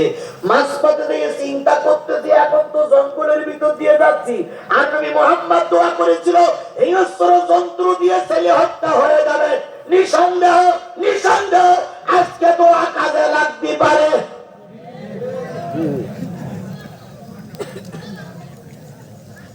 আল্লামা সাঈদীর যখন রিমান্ড চলছিল, ভালো করে খেয়াল করেন, আল্লামা সাঈদীর যখন রিমান্ড চলছিল, একজন হিন্দু ভদ্রলোক রিমান্ডের জন্য গিয়েছে। রিমান্ডে যে কত কষ্ট যারা গেছে তারা ছাড়া বলতে পারবে না। 1000 পাওয়ারের একটা পাল ছোট্ট ঘরের ভিতরে আল্লামা সাঈদীর মাথার উপরে দিয়ে রেখেছে। আল্লামা সাঈদী বললেন, আমাকে একটু উজু করার পানি দাও। হিন্দু ভদ্রলোক উজু করার পানি দিলেন। উনি 2 রাকাত সালাতের নামাজ আদায় করলেন, 2 রাকাত নামাজ আদায় করলেন। নামাজে যে সুবহানা রাব্বিয়াল আলা বলে নিজের জীবনের সকল কৃতকর্মগুলো, ভালো মন্দ কাজগুলো মালিকের কাছে বলতেছিলেন সিজদার মাধ্যমে। সুবহানাল্লাহ। আর সিজদা বান্দা যখন সিজদা করে, আল্লাহর বান্দার ভিতরে কোনো পার্থক্য থাকে না। হিন্দু ভক্ত লাটবাড়ি পরিসরে আমি তার মুখী কথাটা শুনেছি। তিনি বলতেছেন, ও আমার জাতি, আমি যখন আল্লামা সাঈদী রিমান্ডে গেলাম, যাই দেখি তিনি সেজদায় পড়ে পড়ে তার সঙ্গে যেন কথা বলতেছে। ওরা তো নামাজ বোঝে না, ওরা চিন্তা করতেছে কার সঙ্গে কথা বলতেছে। উনি ফিরে এসে নিজের রুমে বসলেন। উপরের থেকে স্বরাষ্ট্র মন্ত্রণালয় থেকে ফোন আসলো, রিমান্ডের খবর কি? কয় স্যার, রিমান্ডে তো নেব, উনি কার সঙ্গে গল্প করতেছে। স্বরাষ্ট্রমন্ত্রী সবসময় দেখি মনে হইতো এই কি বেশি মক্ষর, বড় বড় চোখ না ভাই, বড় বড় মতো। এই বলতে বলতেছে, আরে ও তো সাহিত্যওয়ালের বন্দি, গল্প করবে কার সঙ্গে? ভাই আপনি আসেন, আপনি এসে দেখে যান। উনি মাথা নিচু করে কার সঙ্গে গল্প করতেছে। আমার মন বলতেছে, উনি যেখানে সেজদাতে পড়ে আছেন, নিচে মনে হয় আর কেউ আছে, নতুবা কার সঙ্গে গল্প করতেছে। আসলে গল্পটা হচ্ছে কার সাথে? আল্লাহ রাব্বুল আলামিন বলেছেন, as-salatu মিরাজুল মুমিনিন। মুমিন যখন নামাজে দাঁড়িয়ে যায়, আল্লাহর সঙ্গে তার কথোপকথন হইতে থাকে। অনেকক্ষণ ধরে আল্লাহর সঙ্গে কথা বললেন। এরপরে আল্লামা সাঈদী মালিকের কাছে মোনাজাত করতেছে, মালিক, জীবনে কম বেশি ত্রুটি হয়ে গেছে, ক্ষমা করে দাও। তুমি তো জানো সেই স্বাধীনতার সময় কোনো কাদামাটি আমার গায়ে লাগেনি। তুমি তো জানো কোন হিন্দুর বাড়িতে আমি আক্রমণ করিনি। দুনিয়ার কেউ না জানলে মালিক তুমি জানো। এই পরিসরের হিন্দু ভদ্রলোক আবার গেছে, যাইয়ে দেখে এবার কাঁদতেছে। স্বরাষ্ট্র মন্ত্রণালয় থেকে ফোন দিল, কি খবর? কয় স্যার, এখন দেখতেছি দুই চোখের পানি ভেলাই কাঁদতেছে, কান্না শেষ হোক। কান্না শেষ হতে দেরি হচ্ছে, উনি আবার ফিরে আসছেন।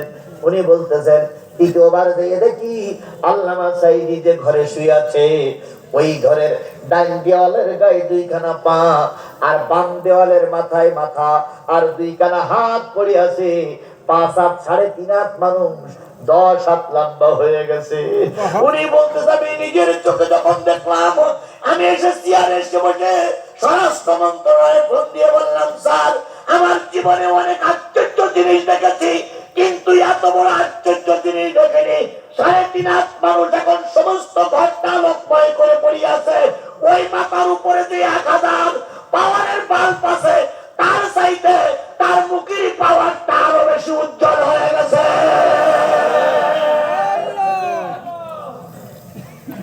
সুতরাং আমার চাকরি থাক আর যাক, আমি ওনার কোন রিমান্ড নিতে পারবো না। আর একটু জোরে বলা যাবে না সুবহানাল্লাহ?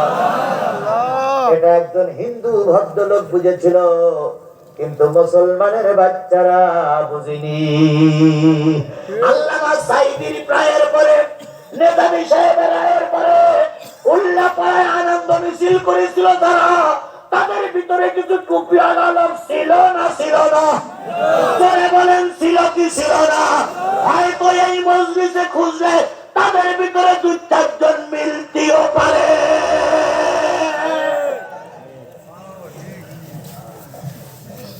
সেই আনন্দ মিছিলে 2-4 জন টুপিওয়ালা এখানেও আছে। সেদিনকে বলেছিল আল্লাহ মাওলানা সাঈদী, তুই রাজাকার, তুই রাজাকার। দন্তন্নয়তে নিজামী, তুই রাজাকার, তুই রাজাকার। কথা বলেন ঠিক না বেঠিক? ওরাই সেদিন ফাঁসির দাবি করেছিল, আবার আজকের মাহফিলে ওরাই মাইক ধরেই বলে বাংলাদেশ জামাত ইসলামের ক্ষমতায় দেখতে চাই। ক্ষমতায় দেখবা, তুমি নিজামীর ফাঁসি দিয়েছিলে, তুমি ক্ষমতার কি দেখবা দুলা ভাই? তবে হ্যাঁ, আমরা আপনাদের শত্রু মনে করি না, আমরা আপনাদের শত্রু মনে করি না। গতকালকে একটা ছবি আপনারা দেখেছেন, ডাক্তার মোহাম্মদ শফিকুর রহমান, উনি একটা সমাবেশে দিয়ে একটা প্রতিবন্ধী লোকের সঙ্গে দেখা হয়েছে। প্রতিবন্ধী পাক, নুলো পাক।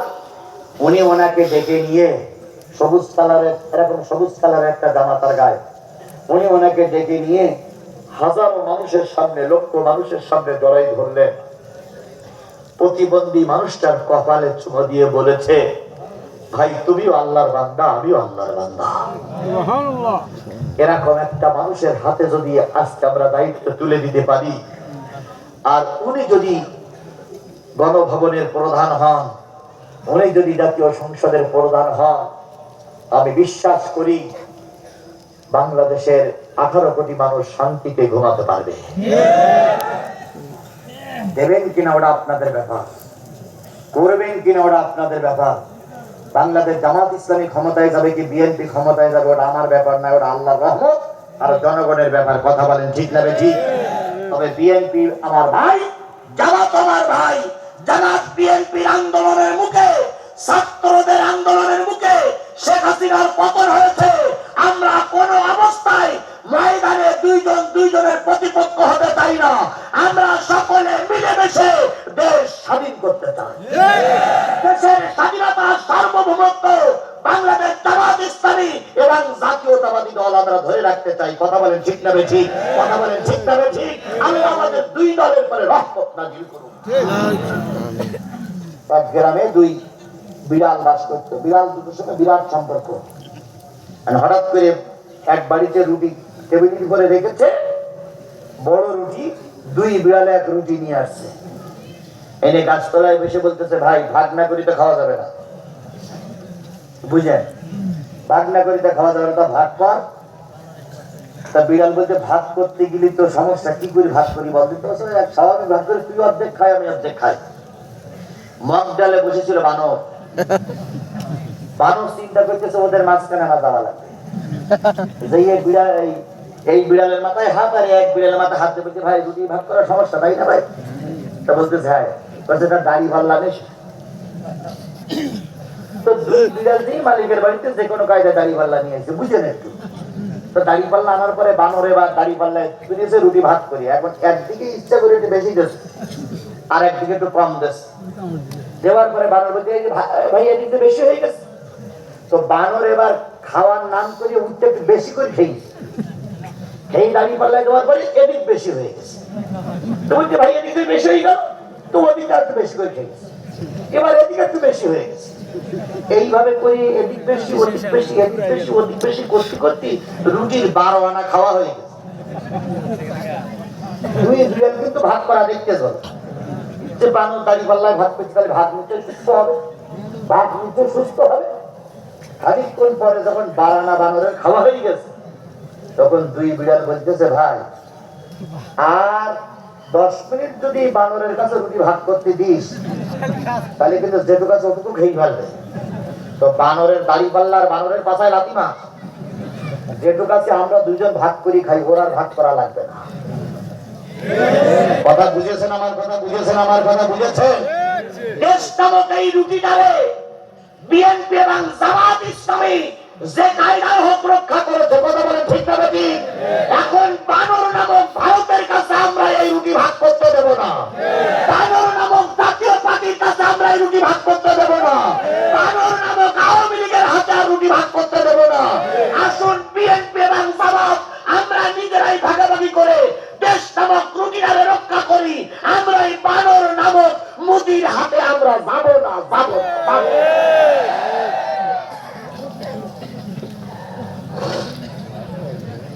আমার কথা কি বুঝেছেন আপনারা? এরপরও যদি বলেন হুজুর কি বললো তা বুঝলাম না, তাহলে আপনার মনে হয় গোগলে এখনো চুল উঠিনি আপনার।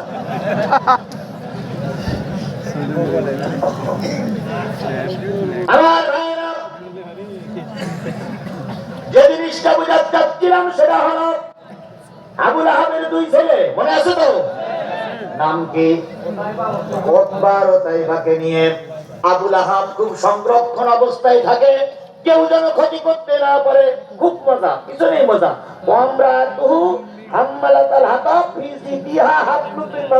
এখানেই দিয়ে শেখ হাসিনা আসতেছে। শেখ হাসিনা আসতেছে ভাই, শেখ হাসিনা এর ভিতরে আসামি নিয়ে আসতেছে। শেখ হাসিনা চিন্তার কোনো কারণ নেই। আবার ভাইরা যে জিনিসটা বোঝাতে চাচ্ছিলাম, উতবা ও তাইবাকে নিয়ে আবুল আহাব বিরাট সংরক্ষিত এলাকায় থাকে। রাত গভীর হয়ে গেছে। আবুল আহাবের টার্গেট হলো যত মাল নিয়েছিল মালগুলো সব চারিপাশ থেকে টাল দিয়েছে, মাঝখানে উতবা ও তাইবাকে শোয়াইছে। এরপরে সেনাবাহিনীর টহল, এরপরে বড় একটা মাথা করে আবুল আহাব সারা রাত জেগে জেগে লাইট জ্বালাচ্ছে। হঠাৎ করে রাত 12টার সময় জঙ্গল থেকে আওয়াজ আসলো, বাঘের আওয়াজ। হাম হাম আবুল আহাবের ঘুম ভেঙে গেল, জনগণের ঘুম ভেঙে গেল। নবীর দোয়া তাবু পর্যন্ত চলে গেছে। ও শেখ হাসিনা, শুধু তাই নয়, আলেমদের দোয়া তোমার রাজপ্রাসাদ পর্যন্ত চলে গেছে। আল্লামা সাঈদী বলেছিলেন 12.5 কোটি মানুষ হলো মৌলবাদ। যারা মৌলবাদ তারা আছে সব গাছের গোড়ায়, আর তোমরা আছো কোথায়? আগায়, তোমরা আগাবাদী। আমরা 12 কোটি মানুষ গোড়া ধরে টান দেবো, গোড়া ধরে দাঁড়া দেবো। মামুর বাড়ি দিল্লি থেকে পড়বা, মৃত্যুর আগে কিয়ামতের আগে আর আসতে পারবা না। এই অবস্থা শোনেননি আপনারা? এই অবস্থা শোনেন? এই অবস্থাকে আমি নতুন করতেছি না, আল্লামা সাঈদীর ওয়াজ এখনো বাজে। দেখেন 18 কোটি মানুষ ঘোড়া নাড়া দিল, মা চলে গেল ছেলেরে ফেলাইয়ে, গাই গরু চলে গেল বাছুরি ফেলাইয়ে, নেত্রী চলে গেল কর্মী ফেলাইয়ে। কথা বলেন ঠিক না ঠিক? আওয়ামী লীগের ভাইরা এখনো বাকুম বাকুম করো যে মার জন্য সর্বস্ব চুরি করে নেতারে ক্ষমতায় বসাইলে সেই মা এখন বিপদে ফেলাইয়ে চলে গেছে। বাক বাকুম করো না, যে কোনো আছো চুপ করে থাকো। বেশি বাক বাকুম করলে কান্না আলাদা হয়ে যাবে। আসো চুপ করে থাকো, আসো চুপ করে থাকো, আসো চুপ করে থাকো। কেডা কি করে দাও সব আমাদের চোখের মধ্যে ঘুরতেছে। কেডা কি করে দাও আমার সব চোখের সামনে ভেসতেছে। কথা বলেন ঠিক না ঠিক? তোমার মামলার কারণে আমার ছেলে রাজপথে গুলি হয়ে মেরেছে, তোমার মামলার কারণে আমার ভাই রাজপথে গুলি হয়ে মেরেছে, তোমার মামলার কারণে আমি এখন 20টা মামলা নিয়ে রাস্তায় ঘুরে ঘুরে বেড়াচ্ছি। আমার নামে এখন 20টা মামলা। সেই সময় ওরা আমার ঘর বাড়িগুলো বুলডোজার দিয়ে ভেঙে দিয়েছিল, সেই সময় আমার মাকে ওরা রক্তাক্ত করেছিল, সেই সময় আমার ছোট মেয়েটারে লাথি মিলে 10 হাত দূরে ফেলাই দিয়েছিল। ছোট মেয়েটা যখন 10 হাত দূরে দিয়ে চিট হয়ে পড়ে গেছে, আমি সেদিন পুলিশের হাত ধরে বলেছিলাম, ভাই অন্যায় আমি করেছি, আমার ছোট মেয়েটা কিন্তু অন্যায় করিনি। অন্যায় আমি করেছি, আমার মা তুমি অন্যায় করিনি। আমার মাকে তুমি রক্তাক্ত করেছো। আমার মা রক্ত নিয়ে বলেছিল, আল্লাহ আমার ছেলের জন্য আমার মাথার রক্ত ঝরলো, এই রক্ত যেন বৃথা না যায়। এরকম হাজারো মায়ের রক্ত ঝরেছে শুধু তোমাদের কারণে। হাজারো মায়ের কোল খালি হয়েছে তোমাদের কারণে। তোমরা মনে করতেছ আমরা সব ভুলে গেছি? না, আমরা ভুলে যাইনি, ভুলে যাবার ইতিহাস নয়। তবে শুধুমাত্র উপরের নির্দেশ আমরা পাইনি, তাই আমরা চোখ বুঝে মুখ বুঝে ব্যথা সহ্য করতেছি। তবে বেশি বাকুম বাকুম করলে উপরের নির্দেশ পাই আর না পাই একটারও ছেড়ে দেওয়া হবে না। সবাই খাইয়ে দিলে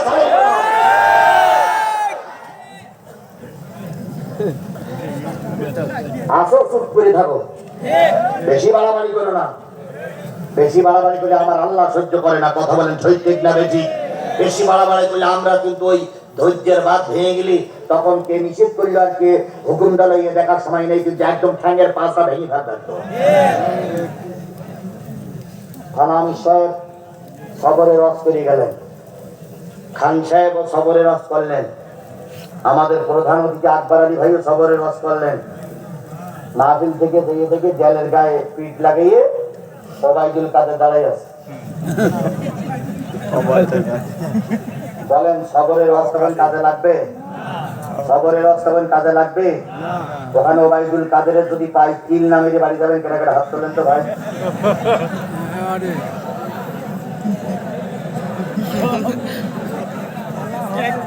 না মেরে আমরা কেউ বাড়ি যাবো না। কথা বলেন ঠিক না ঠিক? চুপ থাকো, বেশি বাক বাকুম করো না। জনগণ যদি খেপে যায় ব্যবসা প্রতিষ্ঠান থাকবে না, স্কুল কলেজে যেতে পারবে না, বাজার ঘাটে যেতে পারবে না, বউ ছেলে পিলের কাছে থাকতে পারবে না।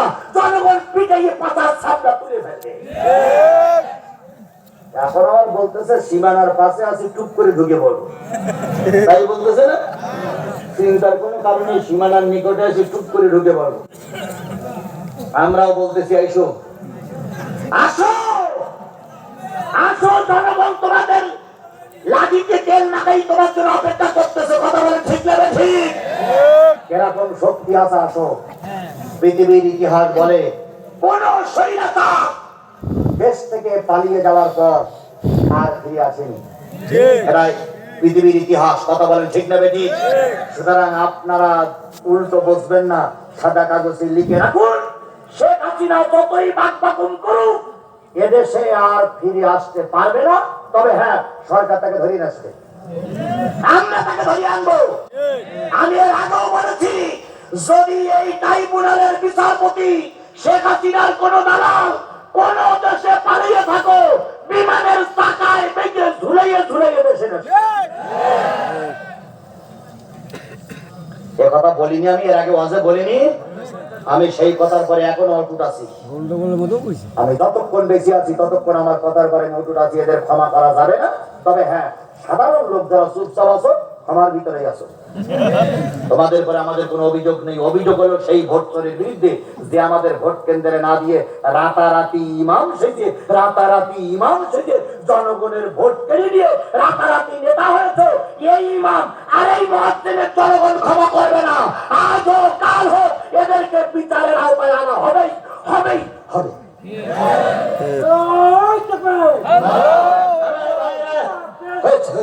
আমার ভাইরা, যে জিনিসটা বুঝাতে চাচ্ছিলাম, বাঘের আওয়াজ শুনতে পাই, আবু লাহাব আবার এসে চারিপাশে ঘেরাও করে। এবার চারিপাশে ঘুরে ঘুরে চারিপাশে দেখে শুনে এসে আবু লাহাব শুয়ে পড়ে, জনগণ শুয়ে পড়ে। এবার দুইটা বাঘ জঙ্গল থেকে কি কায়দায় খুব আস্তে আস্তে করে প্রথম পাহাড় টপকালো, তারপরে বালির বস্তা টপকালো, তারপরে মাংসাওয়ানার বস্তা টপকালো, তারপর আবু লাহাবের বুকের পথ দিয়ে টপকালো। ধরবে না ধরবে, ওতবার ও তাই বাইরে যে ধরিস। আল্লাহ রাব্বুল আলামিন বলতেছে, মা আকুনা আনুহু মালুহু ওয়া মা কাসাব। কাছে আসেনি তাদের কোনো সন্তানাদি, তাদের কোনো সম্পদ, ধন সম্পদ কোনোটাই কাজে আসেনি, সবটা বিফলে চলে গেছে। এবার দুইটারে ধরেছে, ধরার পরে কোনো জায়গায় ঘাত করেনি, ওই অবস্থায় দুইটা ঘুমাইও আছে। জঙ্গলের ভিতরে নিয়ে গেছে, জঙ্গলের ভিতরে নিয়ে প্রথম চোখ দুটো উঠাই ফেলেছে, তারপরে গালের ভিতরে হাত ঢুকাই দিয়ে গালটারে ছিন্ন বিচ্ছিন্ন করে ফেলেছে। কারণ এই গালের থেকে থুতু ফেলেছিল কার মুখে? নবীজির মুখে থুতু ফেলেছিল। আল্লাহ এটা মেনে নিতে পারি নাই, গালটারে ছিন্ন বিচ্ছিন্ন করলো, মাথাটা আলাদা করে ফেললো, পা দুখানে আলাদা করে ফেললো, একটা একটা শরীরকে 70 ভাগে ভাগ করে সাজাইয়ে রেখে গেছে। কিন্তু দুই হিংস্র জন্তু একটা অংশ তারা খায়নি, সব সাজাইয়ে রেখেছে। সকালবেলা আবু লাহাবের ঘুম ভেঙে গেল। আবু লাহাব চিৎকার করে বলতেছে, কই আমার উতবা, কই আমার উতাইবা। খুঁজতে খুঁজতে জঙ্গলের ভিতরে গিয়ে দেখে 70টা ভাগ করে গেছে, একটা টুকরা গোশত তারা খায়নি। আবু লাহাব তখন চিৎকার দিয়ে বলতেছে, নবীর দোয়া জঙ্গল পর্যন্ত ঢুকেছে।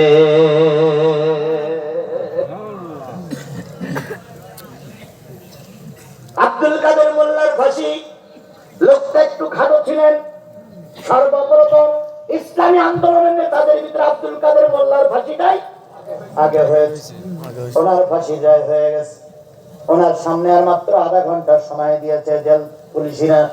উনি উজু করলেন, 2 রাকাত সালাত আদায় করে যতটুকু পারলেন মালিকের কাছে কানলেন। 5 মিনিট আগে দরজা খুলে দিয়েছে। স্যার, আপনাকে এবার ফাঁসির মঞ্চে যেতে হবে, ভালো করে শুনুন। উনি ফাঁসির মঞ্চে যাওয়ার জন্য তৈরি। সাদা পাঞ্জাবি পরলেন, সাদা পায়জামা পরলেন। উনি সাধারণত হাঁটু পর্যন্ত পাঞ্জাবি পরতেন, কখনো গোল জামা পরতে আমরা দেখিনি। হাঁটু পর্যন্ত পাঞ্জাবি পরে ওনার চিরতরে একটা ছোট টুপি, এমন বড় উঁচু টুপি উনি পরতেন না, ছোট একটা টুপি মাথায় দিয়ে একটু আতর গোলাপ ব্যবহার করে উনি ফাঁসির মঞ্চে যাওয়ার জন্য রাস্তায় নেমেছে। পিছনের জেল পুলিশিরা পিছন দিক থেকে ডাকতেছে, স্যার একটু আস্তে চলুন। আব্দুল কাদের মোল্লা বলতেছে, ভাই আমারে ছেড়ে দাও, আমি আমার অন্তর দিয়ে লক্ষ্য করতেছি আল্লাহ রসুল জান্নাতের সিঁড়িতে দাঁড়ায় আছে। আল্লাহ নবী বলতেছে, আব্দুল কাদের রে, দীর্ঘ 26টা বছর দিন কায়েমের আন্দোলন করেছো, 26টা বছর দায় নামাজে বসে দোয়া করেছো, শহীদ মৃত্যু, আজকে তোমার মৃত্যু অপেক্ষা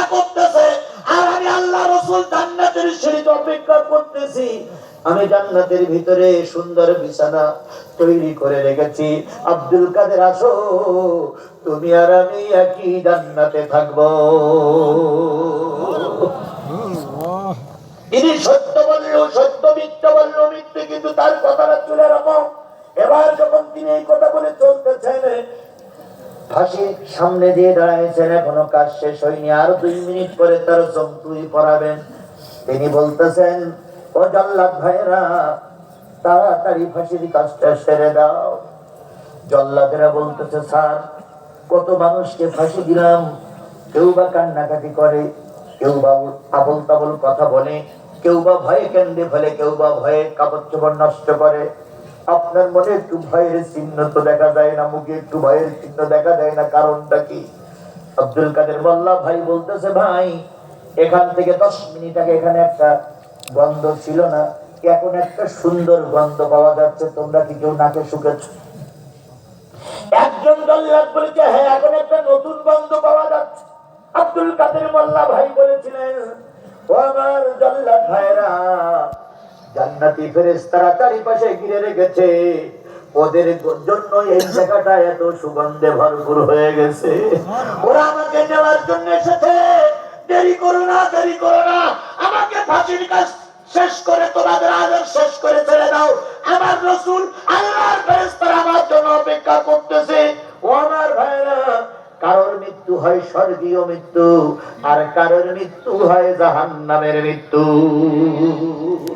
বাংলাদেশের অগ্নিকন্যা বলে খ্যাত, নাম তার কি বলেন? মতিয়া চৌধুরী। তিনি ছিলেন বাংলাদেশের একজন অগ্নিকন্যা, নাম দিয়েছিলেন অগ্নিকন্যা। ওর ভিতরে গর্ত করে ওখানেই মাটি দিয়েছে এই অগ্নিকন্যারে। এবার অগ্নিকন্যা মারার পরে তার পুনার তার মেয়ে বলতেছে, আমার মার জন্য একটু কবর হলো না? আমি চিন্তা করি, কবর হোক আর না হোক, এই অগ্নিকন্যারে যখন কবরে রাখবে, তখন তো একই জায়গা আছে স্বামী স্ত্রী। ফেরেশতা যখন বলবে মান রব্বুকা মান দীনুকা, আগেরটা বলবে আমার তো এই প্রশ্নের জবাব দেওয়া হয়ে গেছে, আবার কেন? একই কবরে 2 জনের জায়গা, তার মানে গোটা বাংলাদেশে 3.5 জায়গা হলো না কবরের জন্য। কথা বলেন ঠিক না বেটি? তোমরা চেয়েছিলে বাংলাদেশ জামাত ইসলামী ছাত্র শিবির বাংলাদেশ থেকে নিষিদ্ধ হোক, আর আমার আল্লাহ চেয়েছে তোমরা ইসলামী ছাত্র শিবির নিষিদ্ধ করতে চেয়েছো। তোমাদের সংগঠনকে জঙ্গি বানিয়ে গোটা পৃথিবীতে ছাত্রদের নিষিদ্ধ করা হোক। ওরা ছাত্র শিবিরকে নিষিদ্ধ করেছিল, আর এখন ওরাই নিষিদ্ধ। কথা বলেন ঠিক না বেঠিক? এখন গোটা দেশে একটা ডাক এসেছে, বুড়ো সংগঠন আওয়ামী লীগ নিষিদ্ধ করা হোক। আমরাও একমত। কথা বলেন ঠিক না বেঠিক? কারণ এদের রাজনীতি করার কোন অধিকার আর বাংলাদেশে আমার মারা গেল। এবার আসুন আবু জেহেলের আল্লাহ পাক বললেন নিজেও ধ্বংস হবে। আবু জেহেল খুব চালাক লোক ছিলেন, আবুল আহাব খুব চালাক লোক ছিলেন। আবুল আহাব সকল যুদ্ধে যেতেন না। আবুল আহাব বদরের যুদ্ধে যায়নি। বদরের যুদ্ধে সব কাফেররা গেছে, কিন্তু আবুল আহাব বদরের যুদ্ধে যায়নি। আবুল আহাব ছিলেন বাড়িতে। হঠাৎ করে আবুল আহাবের ঘাড়ের পরে একটা ছোট্ট ফুসফুরির মতন ফোড়া হলো। কি হলো? ফোড়া। এই ফোড়ার দিকে ফোড়া পচে গেল, ফোড়ার দিকে ক্যান্সার, ক্যান্সারের সমস্ত শরীর আক্রান্ত হয়ে গেল। এই ক্যান্সার আক্রান্ত হওয়ার পরে যারে বলে প্লেগ রোগ, ওই প্লেগ রোগে ধরলো। আবুল আহাব ওখানে মারা গেল। মারা যাওয়ার পরে তার পরিবারের লোকজন চিন্তা করলো, মারা যাওয়ার আগে তো সোয়াইছে রোগ, এ যদি বেঁচে থাকে আমাদের পরিবারের আরো 10 জন লোকের সোয়াইছে রোগ হবে। তাই সবাই মিলে আবুল আহাবকে একটা মরুভূমির অঞ্চলে ফেলাই রেখে আসলো। ওখানে সে মারা গেল। মারা যাওয়ার পর তার পরিবারের কেউ তার কবর দিতে যায়নি। শেষ পর্যন্ত প্রতিক্রা যাওয়ার পথে দেখে একটা লাশ পড়ে আছে। ওরাই গর্ত ঘুরে ওর ভিতরে রেখে গেল। আবুল আহাবের শেষ দেখার মতন কোন লোক হয়নি। আল্লাহ বলে, আবুল আহাব, তোর 2 হাত ধ্বংস হোক, তুইও ধ্বংস হবে। কারণ তুই পাথর ছুঁড়ে মারিছিস কার দিকে? এই কথা বলেন, কার দিকে? আমার আল্লাহ এটা সহ্য করতে পারিনি। বলুন তো, ট্রাইব্যুনালের প্রসিকিউশন অথবা বিচারালয়ের যে একজন বিচারালয়ের একজন বড় একজন নেতা ছিল, তিনি সকল রায়ের ব্যাপারে সরকারের দলের একটা বড় নেতা ছিলেন। তিনি যখন মারা গেলেন, এই লোকটারও জানাজা বাংলাদেশে হয়নি। করোনায় যখন মারা গেল, তখন তার জানাজা পড়ার মতন কোন লোক হয়নি, এমনকি তার পরিবারের ছেলে মেয়ে বউ বাচ্চা কেউ দেখতে পায়নি। সকলে কাঁদতেছে যে বাবা তুই মারা গেলে তোমার লাশটা আমরা একটু দেখতে পাইলাম না। তাহলে এ খেলা কার? জোরে বলেন, এ খেলা কার? দয়া করে আমাদের কাঁদাবেন না, দয়া করে আমাদের কাঁদাবেন না। আমার জহুরুল ভাই সাক্ষী, একবার উল্লাপাড়ার একটা বন্যাকান্দির এক মাহফিলে এমন আমাদের পিছনে ওরা লেগে গেল, শেষ পর্যন্ত গাড়ি থাকলো একদিক, আমি আর জহুরুল ভাই গেলাম একদিক, আমার ড্রাইভার আর একদিক, তৎকালীন এমপি এবং এমপির দালালেরা সব আমাদের হন্যে খুঁজতেছিল। সেদিন জহুরুল ভাই আমার হাত ধরে কেঁদে বলেছিলেন, ভাই আজকে হয়তো আপনিও মারা যাবেন, আমিও মারা যাব। সেদিন আমরা দুই ভাই কি বলে মাঠের ভিতর দিয়ে, এরপরে নদীতে এসে দেখি নৌকা নাই, এই কি বলে নৌকার মাঝি নাই, মাঝিরে আবার কোনো কায়দায় ডেকে এনে উনি আমাকে পার করে দিয়ে গাড়ি আবার বিভিন্ন জায়গা থেকে ঘুরিয়ে আমাকে তুলে নিয়ে যখন আমি রোড পার হলাম, তখন ভাই বললেন যে ভাই আপনি কি রোড পার হয়েছে? আমি বললাম ভাই আল্লাহর রহমতে রোড পার হয়ে গেছি। আমার কথা হলো, এই জুলুম তোমরা করেছো, আমরা কি অন্যায় করেছিলাম? আমরা কি অন্যায় করেছিলাম? আমি উল্লাপাড়ার ভোটার না, আমি উল্লাপাড়ার কোন এমপি ক্যান্ডিডেট নয়, আমি উল্লাপাড়ার কোন চেয়ারম্যান ক্যান্ডিডেট ছিলাম না। তাহলে আমাদের এই কষ্ট দেওয়ার পরে আমরা বদদোয়া করিনি, কিন্তু বদদোয়া না করলেও আল্লাহ ঠিকই কবুল করেছে। কথা বলেন ঠিক না বেটি? তোমরাই আমাকে লাইসে উঠতে দাওনি, কথা বলতে দাওনি, আর আজকে উল্লাপাড়ার মানুষ তোমাদের 132 তালাক দিয়েছে, তোমাদের আর মঞ্চে ওঠার কোনো সুযোগ নাই। সায়াসুনা নারান যাতা লাহাবেও, অতি তাড়াতাড়ি, খুব তাড়াতাড়ি প্রজ্বলিত আগুনের ভিতরে তোমরা পড়বে। দুনিয়ার জাহান্নাম তো আছো, পরকালের জাহান্নামও তোমাদের ভোগ করা লাগবে। কথা বলেন ঠিক না বে ঠিক? এবার আল্লাহ রাব্বুল আলামিন বলতে শুধু আবু লাহাব নয়, আমরা তো তার স্ত্রীও এই বিপদের সম্মুখীন হবে, তার স্ত্রী তার ছেলে মেয়েও এই জাহান্নামের ভিতরে ঢুকবে। দুই একজন লোক ওঠে কেন? আর 10-15 মিনিট থাকা যাবে না? আর 10-15 মিনিট থাকা যাবে না? এখনো তো বেশি লোকের পাল্লা এখনো পড়িনি। এইবার তো আমরা তো স্ত্রী পর্যন্ত আসছে, এইবার তো খেলা, খেলা তো এইবারই। এবারই তো শেখ হাসিনার খুনির বিচার এবারই আসতেছে। এতক্ষণ সব পুরুষের বিচার হলো, এবার কাদের বিচার? মহিলাদের বিচার। আমরা তো তার স্ত্রীও ধ্বংসপ্রাপ্ত, তার স্ত্রীও জাহান্নামে যাবে। কারণ কি? হাম্মালাতাল হাতাব, এই স্ত্রী তার স্বামীর কাজে তাকে সাহায্য করেছিল। বলুন তো আবু লাহাবের স্ত্রীর নাম কি? উম্মে জামিল। উম্মে জামিল মানে কি?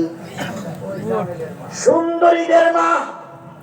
জামিল উন্নত সুন্দরী, আর উম্মুল মানে মা, সুন্দরীদের মা। আর আবু লাহাবের নাম ছিল হলো সুন্দরদের মা, সুন্দরদের বাবা। আবু লাহাবের প্রকৃত নাম ছিল আব্দুল উজ্জা। আব্দুল কি? উজ্জা। তার চেহারা ছিল অত্যন্ত সুন্দর, অগ্নির মতো, তাই তার নাম দেওয়া হয়েছিল আবু লাহাব। আমাদের দেশে অনেকেই কালো হোক আর ভালো হোক, অনেকেই এভাবেই অহংকার। খালেদা জিয়ার আর ডক্টর মোহাম্মদ ইউনূসী ওই পদ্মা সেতুতে নিয়ে কি করতে হবে? টুস করে ফেলাই দিচ্ছে। তাই বলেছিল, টুস করে ফেলাইতে বলেছিল। সেদিন এই শেখ হাসিনা জানতো না ডক্টর মোহাম্মদ ইউনূস ক্ষমতার প্রধান চেয়ারে বসবে। সেদিন উনি জানতো না কোনো ক্ষতি করতে পারবে না। আজকে দেখো তুমি অহংকারী, একটা জায়গা পাচ্ছ না, কি খাচ্ছ আল্লাহই ভালো জানে, কোথায় আছো আল্লাহই ভালো জানে, কোন দরবারে আছো, কোন কুড়ে ঘরে আছো আল্লাহই ভালো জানে। আর যার নামে এতগুলো মামলা দিলে তিনি কিন্তু এখন ক্ষমতার বড় চেয়ারে বসে আছে, আর খালেদা জিয়ারে সবাই সবাই স্যালুট দিচ্ছে। কথা বলেন ঠিক না বেঠিক? খালেদা জিয়াকে সবাই সম্মান করতেছে। তাহলে মানুষকে সম্মান করতে শেখো, আল্লাহ ইজ্জত দেবে। মানুষকে বেইজ্জতি করবা, ওর চাইতে বড় বেইজ্জতি আল্লাহ তোমারে করবে। উম্মে জামিল মানে অনেক সুন্দরীর মা, চেহারাও ছিল এরকম সুন্দর। আল্লাহ রাব্বুল আলামিন বলতেছে, শুধু আবু লাহাব ধ্বংস হবে না, শুধু মুজিবার ধ্বংস হবে না, মুজিবারের মেয়েও ধ্বংস হবে। শুধু আবু লাহাব ধ্বংস হবে না, আবু লাহাবের স্ত্রীও কেন ধ্বংস হবে? আবু লাহাব যত অন্যায় কাজ করত, সব অন্যায় কাজে এই বুড়ি সাহায্য করত। আবু লাহাব পথে কাটা দিত, কাটাগুলো এনে উম্মে জামিল তার স্বামীর কাছে দিত। আবু লাহাব ঘরের ভিতরে বিষটা ফেলে দিত, উম্মে জামিল স্বামীর হাতে বিষটা এনে দিত। আবু লাহাব রাসূলের ঘরের সামনে আগুন ধরাইতো, ওই উম্মে জামিল লাকড়ি এনে কাঠ এনে সেই আগুনকে পুনরুজ্জীবিত করত। এই জন্য আল্লাহ রাব্বুল আলামিন বলতেছে, শুধু আবু লাহাব, আবু লাহাবের ছেলে, আবু লাহাবের পরিবার, আবু লাহাবের সম্পদ ধ্বংস হবে না, সেই সঙ্গে উম্মে জামিলও ধ্বংস হবে। স্বপ্ন ডেকে বাবাই বলে, মাগো তুমি যাবে গিয়ে। স্বপ্ন ডেকে বাবাই বলে, মাগো তুমি দিল্লি যাবে। তোমায় আবাই ঠেকায় কে ডাকে আসে ঢাকায়, তোমায় আবাই ঠেকায় কে ডাকে আসে ঢাকায়। দেশটা তো আমার একা, অন্য কারণ